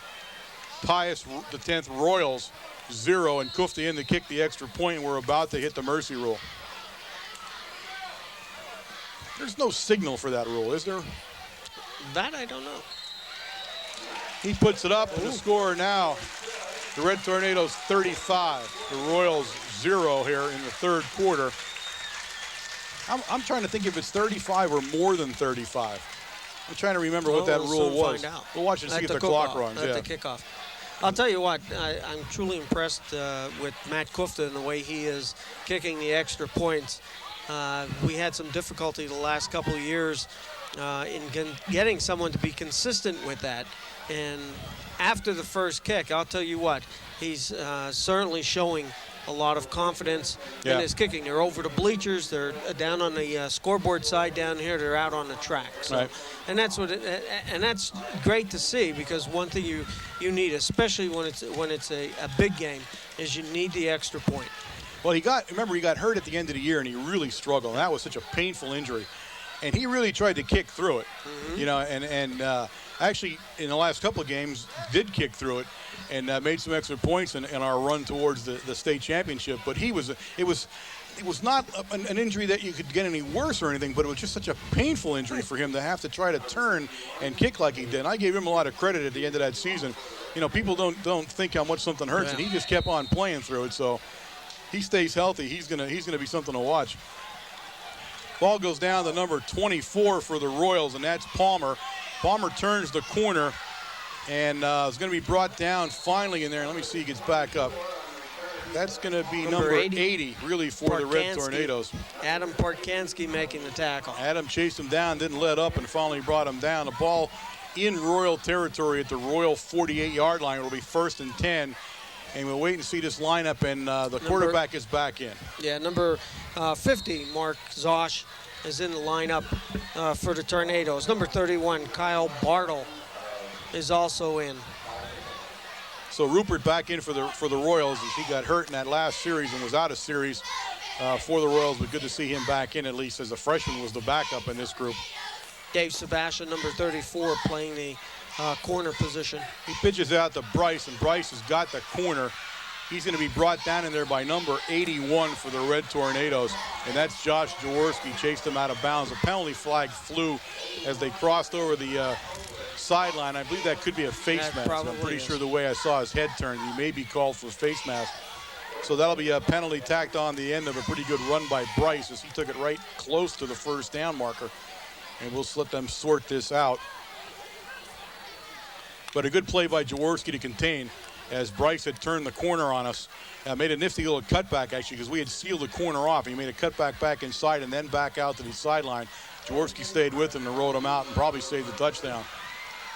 So that'll be a big one. It's a major penalty for the Red Tornadoes, and it's going to place the ball down in the deepest territory the Pius 10th has been all night, down at the Red Tornado 29-yard line, where it's 1st and 10 for the Royals. Switch, we jump into a 4-4. 24-yard line. We give it to Stewart. Stewart breaks along the outside, and Stewart's going to take it in. Let me see if they give it to him, because he was right at that marker. No. It's going to be down around the 1-yard line where Stewart goes out. Nice run by him. And I did not see at the far corner who made that play. When the new lights are in, we'll be able to see that perfectly, of course. But the Royals... They sort of caught the Tornadoes. We were switching. We were bringing one defensive team on. We were putting the first team back in. We were jumping from our 5 defense into a 4-man line. And it sort of caught us moving there a little bit and kicked to the outside. All right, 1st and goal. Rupert gives it to Bryce. Bryce did not... All right, I didn't see him get in. I did not see him cross the line, but touchdown. Pius the 10th. They're on the scoreboard for the first time here in 2003. Chapman making a great move from his linebacking position to make the hit before he got across the line of scrimmage. But I would assume that his motion carried him over the goal line. I didn't think he went in, but it's so hard to tell from the angle we're at when they're on a goal line like that. It's hard to tell with everybody laying around there. But it brings the score out to 35-6. The Royals do not look like they're going to kick it. So they're going to go for a 2-point conversion here at the 6:55 mark here of the third quarter. And we'll see what they have. They have Bryce now in the backfield along with Stewart. And he's back to pass. He gets around Savitsky, and he has the corner. Yep. And that was a design play to get to the corner if he needed to, if he found nobody open, so he did. A 2-point conversion up on the board. It is now 35-8 in favor of the Red Tornadoes, and they will be receiving the kickoff from the Royals shortly.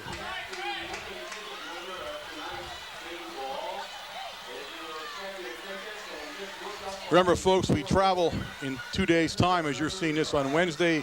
Tomorrow night is Supper Club, and of course, what we believe to be our final visit to the Lansford, Panther Valley, Lansford area. We will probably, from what we understand, of course, we will be ending that relationship. They are actually ending that relationship, from what we gather, and probably we'll see our final trip into a much history. Making group of guys and things we've done in Lansford over the years, from early in the 70s, I guess, or late 60s. That one, 60s. It was around 68, I think, when we picked up Panther Valley, came down here, played us in 1968. And, yeah, you're correct. You know, that's a long time, and now the series is ending. Also, if anybody doesn't know that their stands on the home side, I think, were condemned. And, you know, there's going to be limited seating up there when we get up there on Friday. That's always good to have the home stands condemned. So I think what they're going to do is put a chalk line down the visitor side on the 50-yard line and split it.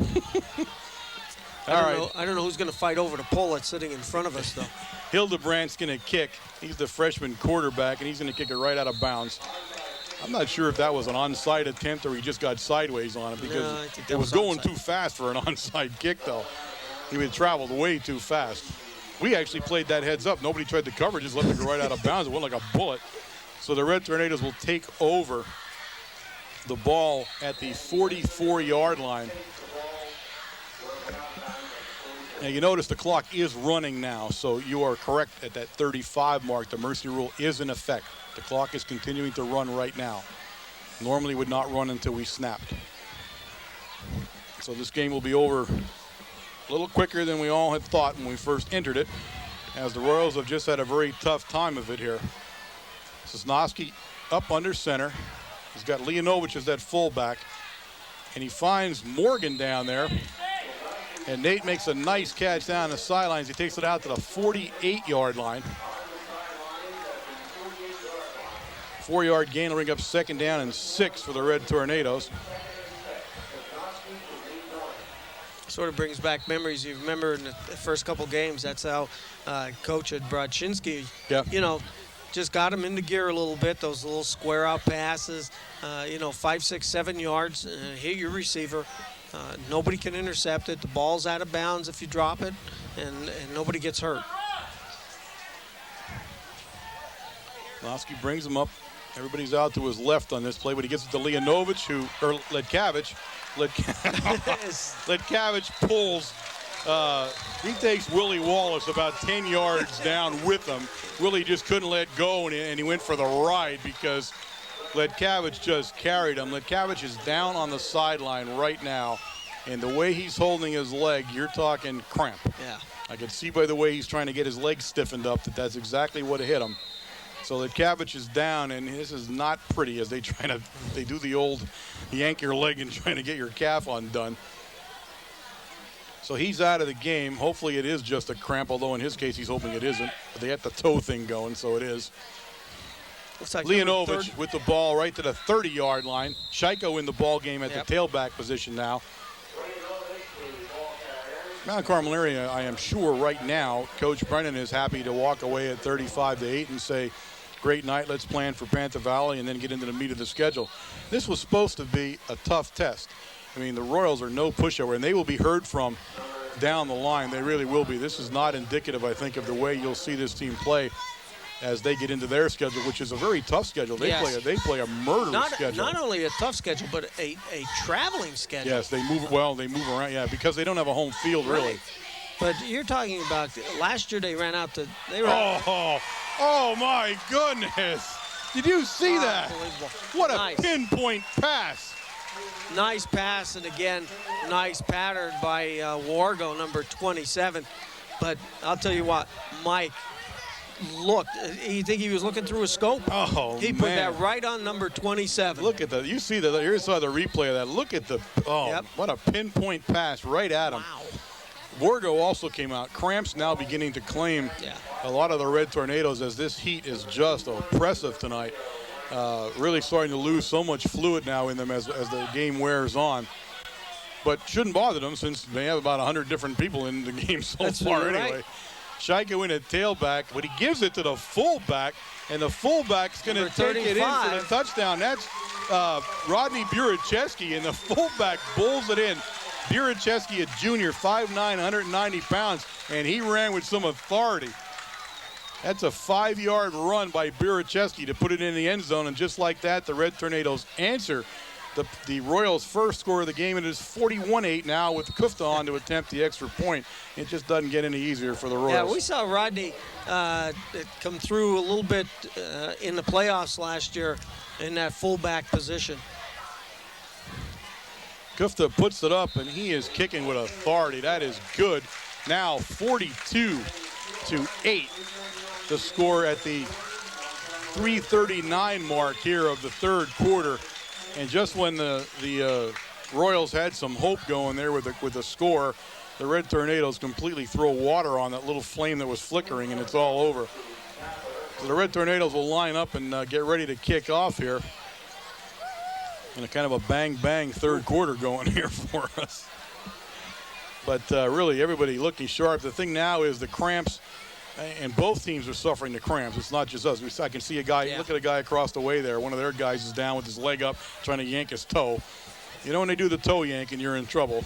So it's starting to take its toll a little bit. The Red Tornadoes, thankfully, are in a position, and I think the Royals probably are right now, too, to play some younger kids and set some of these big guys down and get them ready for the next game. The game's pretty much in hand. You don't want to wear these guys out. And once they get into that situation, that's when you start getting injuries. So, I mean, I can't imagine the Royals are still thinking they can win this game. So if I'm their head coach, I'm saying the same thing. Let's get some new guys in the game and see where it goes. We have a new guy kicking off for us there, too. That's big number 61, Jake Shinsky. He gets it down there to Stewart. Stewart gets ahead of steam, and it's all put out there. That's Chapman getting off the pile down there. Savitsky, Ambrose getting off the pile. So the ball out just over the Royal 30-yard line at the 31-yard line. It'll be 1st and 10, Pius to 10th.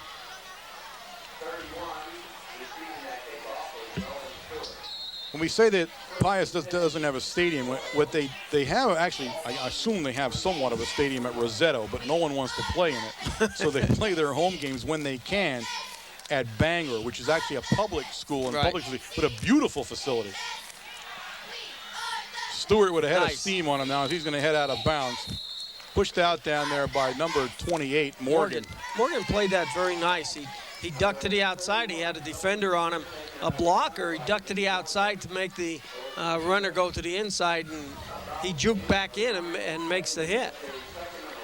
Although he ran out of bounds, the clock continues to run under the rules, so this game fading away in the third quarter here down to 2:30 and counting here. A strong safety in there for the Tornadoes. Marcus Kufta, number 3. All right, Rupert will bring him up there. He's got Stewart and Bryce behind him. Bryce kind of trots in motion. He's going to throw it to him. We've seen this play before, and it goes right through his hands. Adam Hepler, number 57, in playing the tackle position. Adam Croker, number 51, and Mark Zosh finishing off the interior to defensive line, number 50.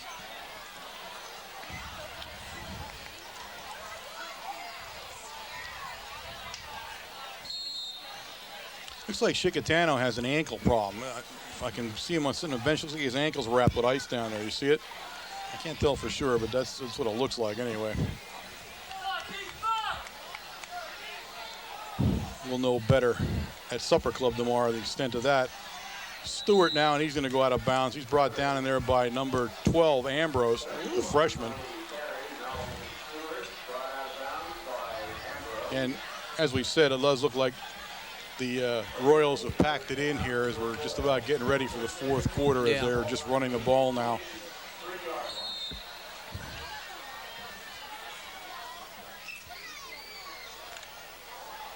Ambrose, number 12, freshman, playing defensive end position on the right side.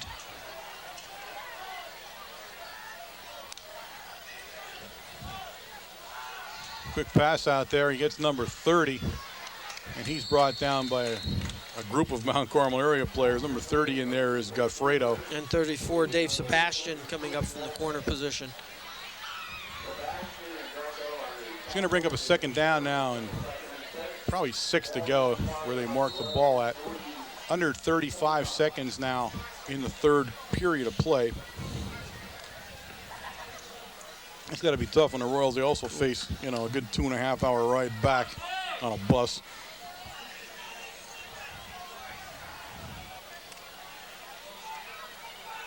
Rupert trying to get everybody set up where they belong there. And he drops back and kind of gets that roll. And he gets his man in there. That's Bryce. Scheiko, first guy to hit him and slows them up there as he made the turn, and Greco finishes him off, the linebacker. It's going to be a first down for the Royals, and that is the end of the third period of play here in the Silver Bowl, with the score Mount Carmel area 42. Pius X Royals 8. We have tonight's crew from WKMC TV, and it's always good to give you there's a bunch of new guys floating around here now. We want to get everybody in here. We got Jared Cambria. He was the guy standing next to me there for the first half. Paul Tomkavich, Jesse McPhee. They were the cable grips tonight.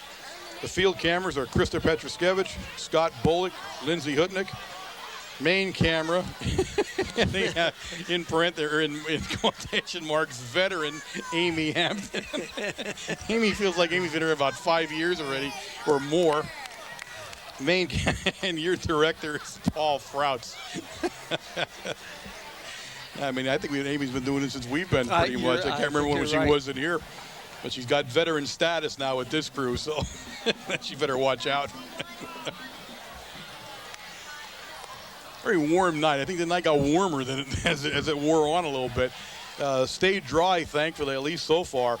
The threat of rain was all around us. There are some games we understood, obviously this being Wednesday, but on the Friday that we're doing this, some games are in a rain delay. Shamokin area was in a rain delay at Jersey Shore, so it is raining around us, and hopefully we have about 20 minutes of football here, maybe a little bit less depending on how many times that we have to kick off and stuff. It could be much quicker than that. And we'll put this ball game in the books for the Red Tornadoes. Offside on the Royals. Goffredo got started a little bit quicker than he wanted to. Number 80, Adam Parkansky, in the left side defensive end position.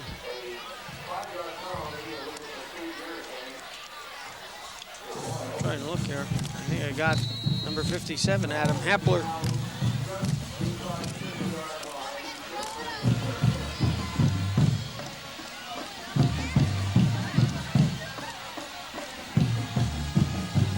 Some new uniforms in there for the Royals too, and I give them a lot of credit for that. Shovel pass to Bryce,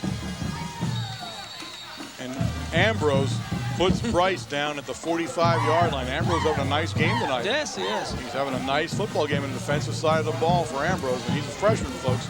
You're going to see a lot more of him in the years to come. Of course, the son of Hambone Ambrose. Those of you who remember Hambone in the late 60s, I guess. 1968.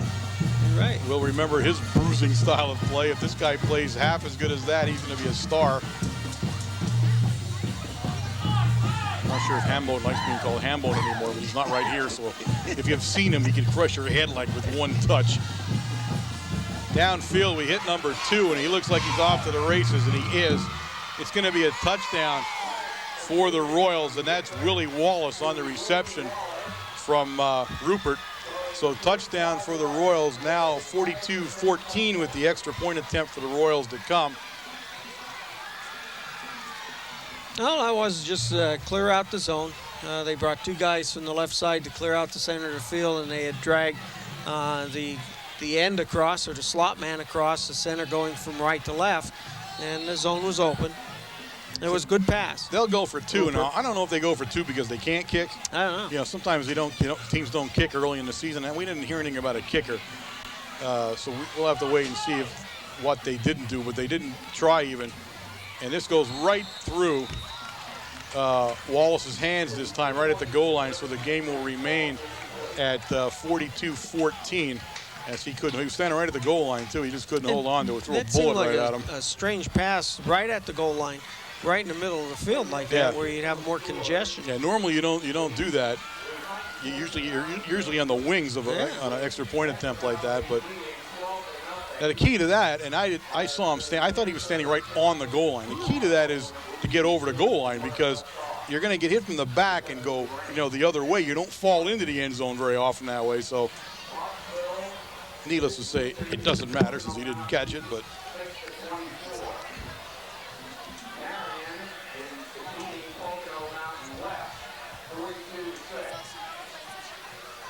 so we'll get everybody back in there. Some guys, unfortunately, on the kickoff return and kickoff teams, the sad part about that when you're in the fourth quarter of a big game, of a big score game, is you got to go back in, because not everybody can play that position, because in special teams, you don't have a whole lot of guys that can just walk in and do it. Yeah, you're right. You don't have time to practice with that many guys. So the guys that practice are pretty much the guys that are stuck going back in. That's why you're seeing some darker jerseys there as we try to regroup and get enough pieces. We don't have enough people in there right now.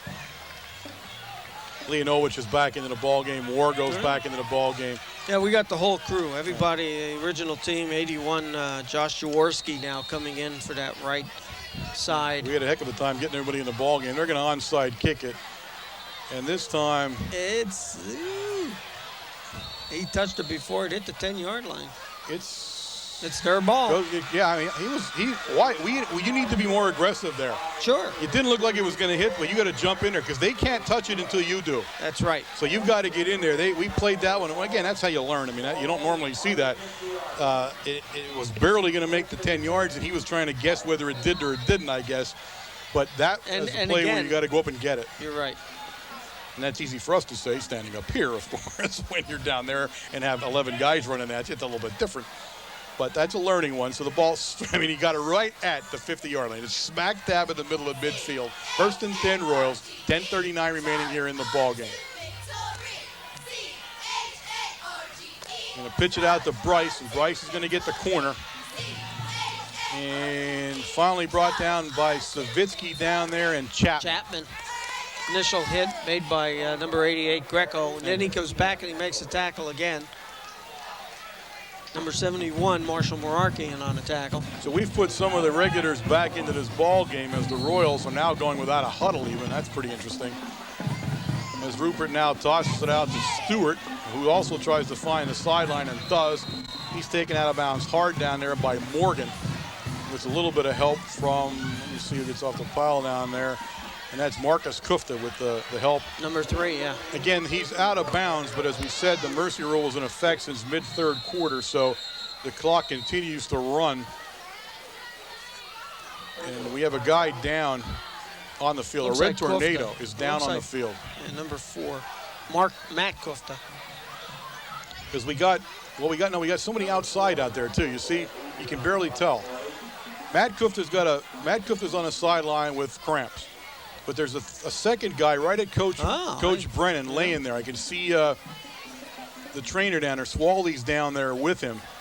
I don't see what's wrong with him. I can't tell because he's being covered a little bit by everybody, but he's getting up. All right, that's big number 72 down there. That's Daukus.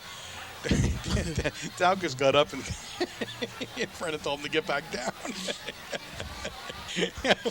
You're not that healthy yet. Get back down. You're not ready to get up yet. Oh, boy. So as Joe slowly recovers from the injury down there, the Red Tornadoes get a breather and try to get themselves reset back up again here. As I said, the Pius driving again now, the ball down at the Red Tornado 31-yard line, and now Daukus is good enough to get up. And he kind of wobbles his way to the sideline there. Probably, it looks like cramps. Yeah, I mean, everybody looks like they're stiffened up here now. And the worst thing is when you come out of the game for a length of time and got to go back in. That's where it really gets. You can see Joe along the fence down there, either trying to work a cramp out or tear the fence down. It could be either one with him. Joe is an intense player. Joe may just maybe leaving now. He I don't is, know. and I'm telling you, I know that for a fact. He is very intense. Putting a new gate in there for all we know. Rupert back to pass. Plenty of time. He's got Bryce down there, and Bryce is going to take it into the end zone.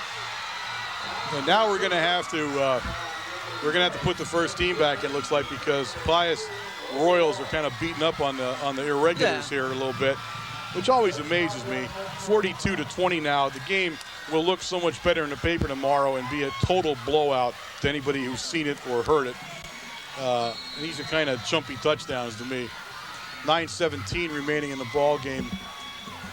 The clock does stop for this moment here. They get set up, and it will stop while they set up to do the kickoff too. But then it continues to run after that. They go into a two-point conversion stance again. As Rupert looks around, he'll go back to pass, and this time he gets his man. That's almost the exact same pass we were trying for, and that's Bryce, number 5, who's done most of the damage here in the second half for the Royals. And barely made it in. He caught the ball on the 1 yard line and fell over.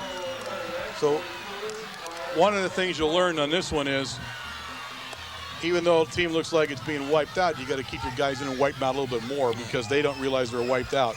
42-22 now, a 20-point lead for the Red Tornadoes. All scored mostly here, one in the third quarter, the rest of them in the fourth quarter. And if you remember the first year that we played them home here, that we had them beat.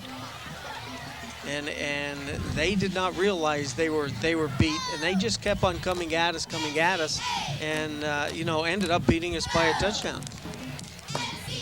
All right, so we regrouped down along the sideline there. Coach Brennan and Coach Chickatano giving them the riot act. We know it's going to be an onside kick. This time he's got everybody, knowing what to do when it dribbles over to him. As the Royals are still playing. Now they don't want to kick it. In fact, all night long they did not kick it downfield to Chickatano or Drew LeCavage or Lean Ovich. Now Shiko's deep, but they're not going to be that deep. They're all going to come up a little bit. I would wonder why. Yeah, I was going to say they're playing way too deep. That ball's not going to come that far. They are not lined up quite in the same formation for the onside kick they were the last time. Yeah, but they shifted right. Here they shifted right before they kicked the ball. So they're going to go over to their sideline again. This time it goes, and this time they recovered it again. The Royals have recovered it again.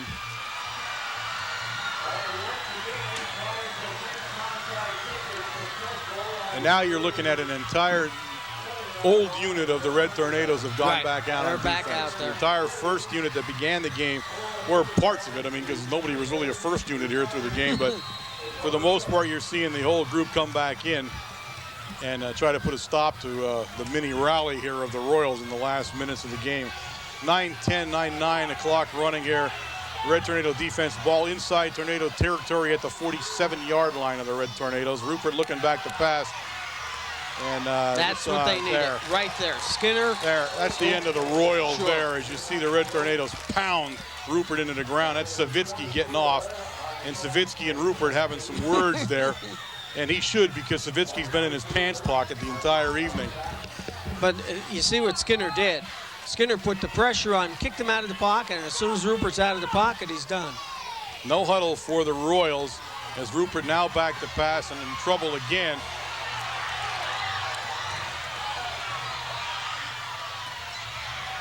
And Rupert goes down in Royal territory, down at the 46-yard line. There's a penalty flag on the ground. Greco took him down by the shoulder pad there. We have a Red Tornado down on the field. I think that's 83, I'm not sure. It looks like Sean Fracolosi, from what I can tell from here. He's got cramps. Yeah. I think Greco does too. Yeah, you can tell by the way he's walking around. When Greco went out after the kickoff, and they recovered, you could see him limping a little bit. Greco's doing that Frankenstein walk. That's exactly what that, I'm joking again, but it's a painful, ugly thing. You're right. It's really a debilitating moment in time for everybody, as Fracolosi is in pain out there at the 40-yard line. The Red Tornadoes stepping up to defense immediately as that other group went in, and you can see the difference right away. And the Royals, quite frankly, need a little lesson here in the game being over.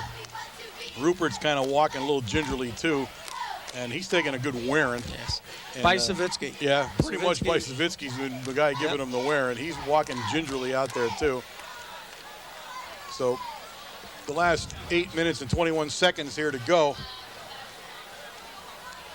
And the Royals have made it somewhat more interesting than it probably needed to be, I think. But again, I guess you could always say you want to keep playing. But all this will do is you won't see another team give them much of a break in the third quarter if they're ever down again. They'll just keep getting hammered. And that's pretty much the lesson you learn from this, I guess. Well, we all know what we're going to be practicing this week, don't you? Not getting cramps? No, that onside kick type deal. Yeah. The onside kick will be. By next Friday, that'll be ingrained. I think that's Coach Schick's bailiwick, to tell you the truth. So I guess he'll be pretty intense.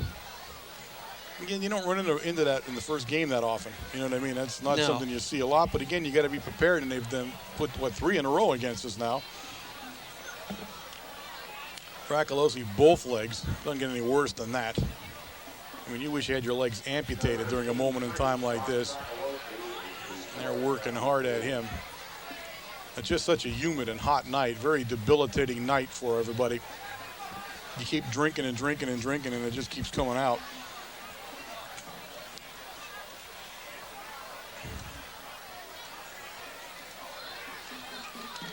All right, the big guy's up.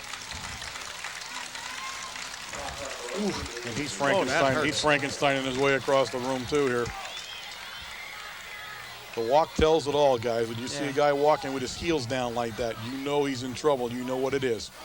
It feels like 2 golf balls stuck in your calf. Absolutely. That's exactly what it feels like. It's just plain ugly. And it's going to be sore then. The worst thing is when it goes away, then it's just sore like you got kicked there by a horse. I mean, it's not like it just disappears when it goes away. All right, Rupert puts him back in pass formation. He tries to get it out to number 30, and he was trying to head once again to Goffredo and couldn't get it out to him, just too long. And you can see that's part of the pressure he feels again. As soon as he gets pressure, his accuracy goes into the dumper.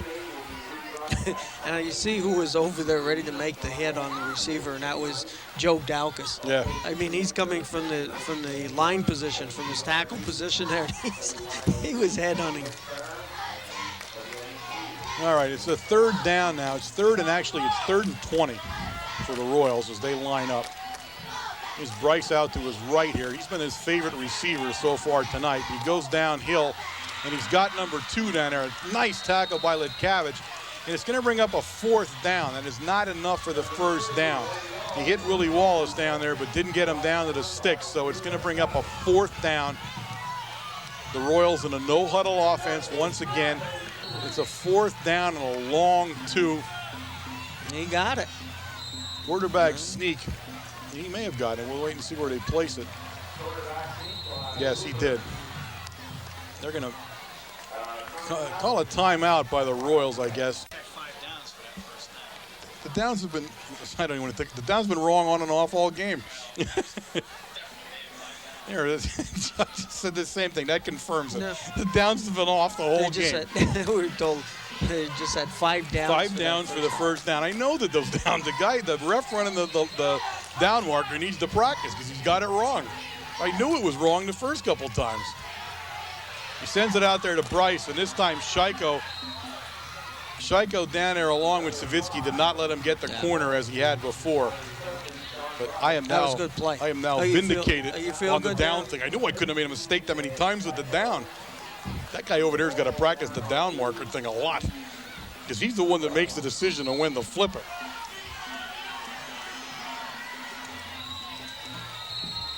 Penalty flags all over. This should go against the Royals, I would think.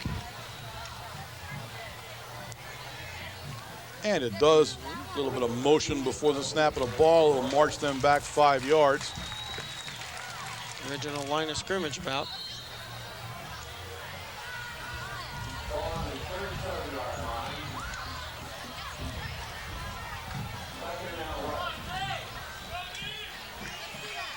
As soon as they set the ball after the penalty, the clock turns back on again. Rupert in a shotgun formation. He's been in this formation many times, and he's one guy back there with him, and that's Stewart. Stewart stays in the block this time, and he's heading down to Bryce, and it was just too long for Bryce that time. Coverage down there by Shikatano. He's being helped out by Litkavich. No, that was Nate Morgan. Not Shikatano, Morgan. Along with Litkavich. And that brings up third down, I think. I'm not sure what down it is anymore. Third down and 11 to go.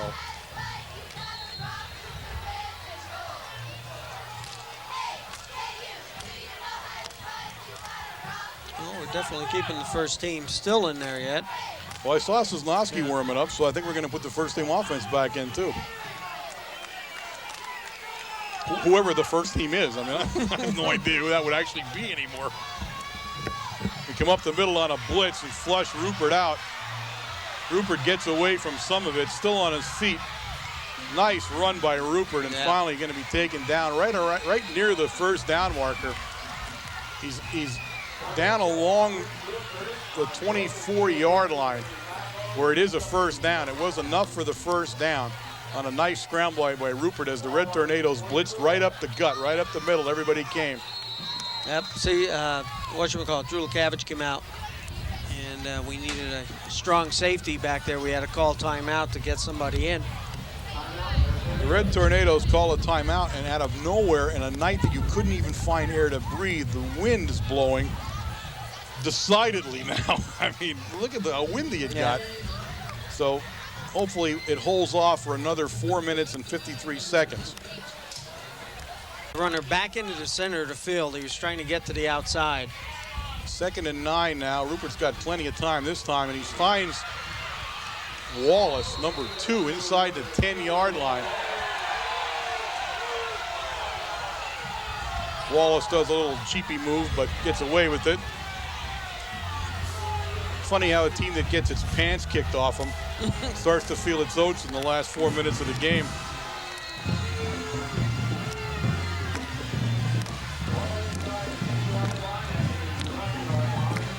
Wallace comes out of the game with cramps on the other side of the ball now, as that again suffering both sides of the ball.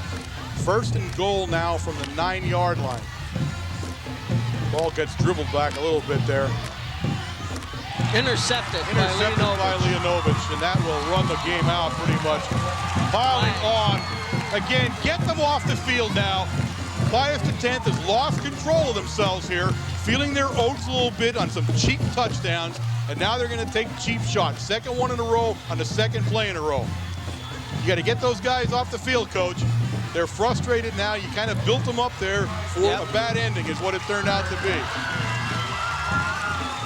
A 15-yard penalty against Pius X, but again, they need to control themselves now. This game is over. They're not going to win. They're not going to put any more points, I don't think, on the board. And again, some of that was just a cheap run at points when you look at it. Now we got number 51, Adam Croker, going into the offensive line. Number 66, Jonathan Novak, is still in at center. Trying to pick up some new numbers here. Morgan comes out in a split. Wargo goes far right. You get a good portion of that first team in there. Shaiko at the tailback spot. He's spelling Chicatano, who hurt the ankle, although he's up walking around somewhere right now. Shaiko's going to get the ball and take it. Again, a very late hit there at the end of the game, at the end of the play. Pius, the 10th guy, is down. He's going to try to get back up, but he's shaking up a little bit. That's number 4. That's the Zappola, I think, the punter, actually, Joe Zappola. 2 minutes and 53 seconds remaining in the ball game as the clock continues to run as Sosnowski brings it back in. And they're going to have to put this game to bed soon because it's definitely going to start raining, I think. I think we've been fortunate up to this point.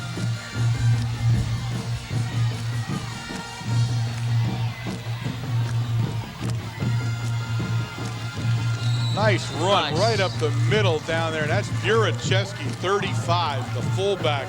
Makes a nice run. And he looks good at that fullback spot. And that's a first down for the Red Tornadoes, which puts this game completely out of touch now. Although it was out of touch back in the third quarter. No one told the Royals. Number 31, Kyle Bartle, goes in. Rodney Buracheski comes out.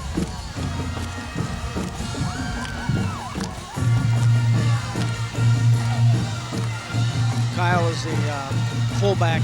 John Scheickel, number 37, is the tailback. Scheickel to tailback. Nice run. Scheiko breaks free up over the 45-yard line, out to the 47-yard line. 1st and 10. He was Red a half Tornadoes. a step. He was a half a step from breaking that. And Nice run. Zappola's down again. This time they better take him out. This is the second play now that he's gone down there. He's shaking up a little bit. They need to get him out as their crew comes over. Our group ran on right away because he's flat on his face there. He's not moving. So it doesn't usually mean a cramp, because when you get a cramp, you're rolling all over the field. Screaming? Well, we don't like to say screaming. That's not a I'm football term. Guys don't scream. They suck it up. So a timeout on the field here now. 1:35 remaining as the stands filter out. And I'll tell you what a big crowd from the Mount Carmel side. Absolutely big crowd here from Mount Carmel. The Pius X, not a big crowd group at any given time, a very small school, so you don't expect to see them fill the stadium, but a very vocal crowd and a very supportive crowd that was over there. I mean, they stay in the game right to the end. There's pretty much as many there now as there were at the beginning of the game, so a very strong, dedicated following on that group over there. Again, not the way the Royals had hoped this was going to turn out, as they really took a pasting from the Red Tornadoes tonight to open their season up. And again, as we talked about it earlier with them, it's a minefield for them. I mean, they're going to be in Shamokin at some point. Yes. Playing the Shamokin area Indians. That's not going to be pretty when they meet that group. And there's a couple of other really tough games on their schedule. Sharon, they travel out to Pittsburgh. Sharon, so it's going to be a tough road to hoe. And that's why I think it's important for them to start good. And I think that's what they're going to have a struggle right now when they get back to Bangor, to say, Rosetta, to say, let's put this behind us. We did some good things, and that's what they're trying to do now. I mean, that's really what this was all about, was trying to get them some confidence in what they're doing, because they truly were completely, demolished in this game. There was nothing going on until we pretty much substituted the entire team at the midpoint of the third quarter. So they need something positive. They've got it now. Bryce looked very good when he was out there. Rupert, we'd seen Rupert last year. That's right. So Rupert's not a surprise. Rupert's a good quarterback. He had absolutely no protection. I mean, the Red Tornadoes were all over him in 11 different ways from Sunday. So he didn't really show what he can do. But again, it's not going to get any easier for them. So they're going to have to keep looking at that and say to themselves, we need to get better protection for this guy. And they pretty much do that, because if you watch them, they roll him out mostly. He very seldom stays static in the pocket. So they pretty much have adjusted to that on their own by rolling him, so they knew that. And much of their offense is that way. They're rolling and they're throwing to the side they're rolling out to. So they're kind of a motion offense that way. They did not run the ball much, and I don't think they could. No, that was the whole point of it, was they just couldn't. Last year, if you remember, they ran the ball a good amount of times in what was a fairly close game, for at least the first half. Yes, as they played very tough up at Bangor. So they're a little, as we said, they're a little different team. And mostly they're a little different offense due to a new coach. We knew we weren't going to see the same offense and as sophisticated as an offense as we had seen, only because it's his first year. He's got to get these people in the right spot, and it may not be his same philosophy as it was last year. So you're going to see him do what he wants, and that's exactly what you saw, a little bit different than we were looking for from some of those big guys. But they're not a real big team, and it showed. They got manhandled at the line of scrimmage on both sides of the line of scrimmage, and that showed very early in the game that they were not able to stack up against the behemoths that we've got going on both sides of the line. So, and I think lacking this year for Pius X was their quickness, especially on defense. If you remember last year, they were swarming defense. As soon as we would hit the line of scrimmage, there were 4 guys standing there, and it didn't happen this year. All right, guys. They're taking Zappola off by stretcher. His parents are with him, and again, we do not know all that's wrong with him, but we can only hope that it's not very serious, that this was all just precautionary measures. He'll be heading out to a hospital, I'm sure. Really puts a damper on a tough night for the Royals, the way it was. This is not the thing they needed to do at the end of the game, was have this happen to them. So again, I hope we hear about him playing next week. The Red Tornadoes get back on up. It's 1st and 10. There's 1:21 left in the football game. The Red Tornadoes lead 42-22. And Sosnowski will take a knee, and the clock will run itself out. They'll probably have to do this one more time as they set up, and now they set the ball. So it depends when they set the balls when they're going to have to do it one more time. The fire in the bowels, I guess, was in the press box area where the public address system is, so it's ugly over there right now. It's good to be us, not be them. It does seem to be under control right now, though I guess the bowels just burned out on it. But, God, what a smell. All right, Cisneski gets him up. They're in a definite prevent any problem, take a knee, walk away, 37 seconds. That is it. And he's going to set the ball slowly and then hit his hand, and that is it. And that's the end of the. He's got. Well, he's going to do one more because got one more play. It was 28 seconds when he hit it. So they'll kneel down one more time. I think he was trying to hold off as long as he could, but he couldn't wait that long. So Cisneski will line him up here and take one more knee. And that, ladies and gentlemen, is the end of the football game here from the Silver Bowl in Mount Carmel, where the Red Tornadoes have defeated the Royals of Pius X Bangor 42-22. It's been a great game for the Red Tornadoes. Yes. Wayne, I think we talked a lot about it during the break here with the injury. I think Coach Brennan saw many of the things he wanted to see. Not a lot of penalties. Not a lot of sloppiness. Now, again, when you watch films, that may change. Obviously, he's never happy. It's not like he's going to go walking around patting everybody in the back here on Monday. But, the bottom line is that they played tough. They did play tough. You're coming in off a great winning season last year, state championship game. And there's always those expectations that the kids are talking about, the parents are talking about, the fans are talking about all summer long. Right. And it just puts that extra pressure on everybody. Yeah. The kids handled that very well. They come in with the experience from last year, both in the line, on both sides, the defensive backs, and we switched people around, but they had enough playing time last year that they could adjust. But the one thing I think that we had seen tonight was, number one, the sharpness, and also this team looks like it's already into the second or third week in the way of preparation, in the way of being in shape. Yep. If you remember 2 years ago, 3 years ago when we played Pius, and that was one of the big things that really hurt us. We could see we started to die out a little bit in the third quarter. This team in this hot weather and humid weather did not do that. And credit to all the kids, because they needed to go out and work hard all summer long, and that's what it looks like right now. It looks like they went out, they put the time and effort into it. Yep, I think you saw so many good things here tonight. There were no major injuries. We saw Chicatano was probably the only one with a non-cramp injury. Right. Of course, on their side of the ball, Zapola, which, again, we will say our prayers for him and hope that this was just precautionary. But all in all, a great start to the season against a very tough football team. And a little easier, certainly, than I think Coach Brennan had thought it was going to be when he talked last night at Supper Club. And sometimes a real easy game in the beginning isn't a good thing.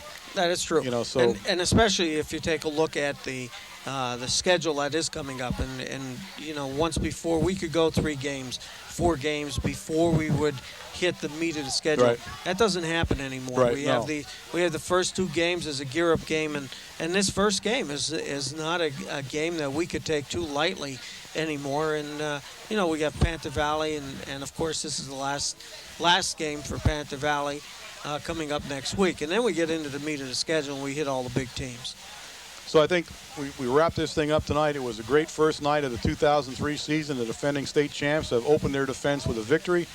It's a long season ahead of them.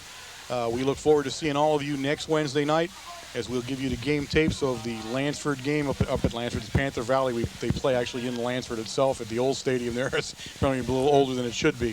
So we look forward to that. We invite you tomorrow night to Supper Club. We look forward to seeing you guys down there. If you have a player that's being honored, please come on down. You only have to come down that night if you want. There's no dues that you have to pay every week or anything like that. You pay the dues that week that you're there. Buy the meal, buy your own meal, whatever you feel like doing, is great with us. We'll have 3 cheerleaders again probably as we go through the year. All the cheerleaders come visit us. And, of course, as we get to the band, they'll all be there, and we're going to have the TV station there. And, the chain crew. Every week is something different, so it's always an interesting moment. And, of course, just getting to talk with Coach is always a great thing, hearing his insights into the game and, the different things with the players and here and there. So I look forward to that. I look forward to seeing you guys down there. It's a great thing. It benefits the program. It benefits all of athletics in Mount Carmel area. We're not just we do it for football, but we give money to other things. We bought I think like almost $1,000 DVD player to help with some of the taping and stuff like that throughout the year last year, and stuff like that as the year goes. So we look forward to seeing you.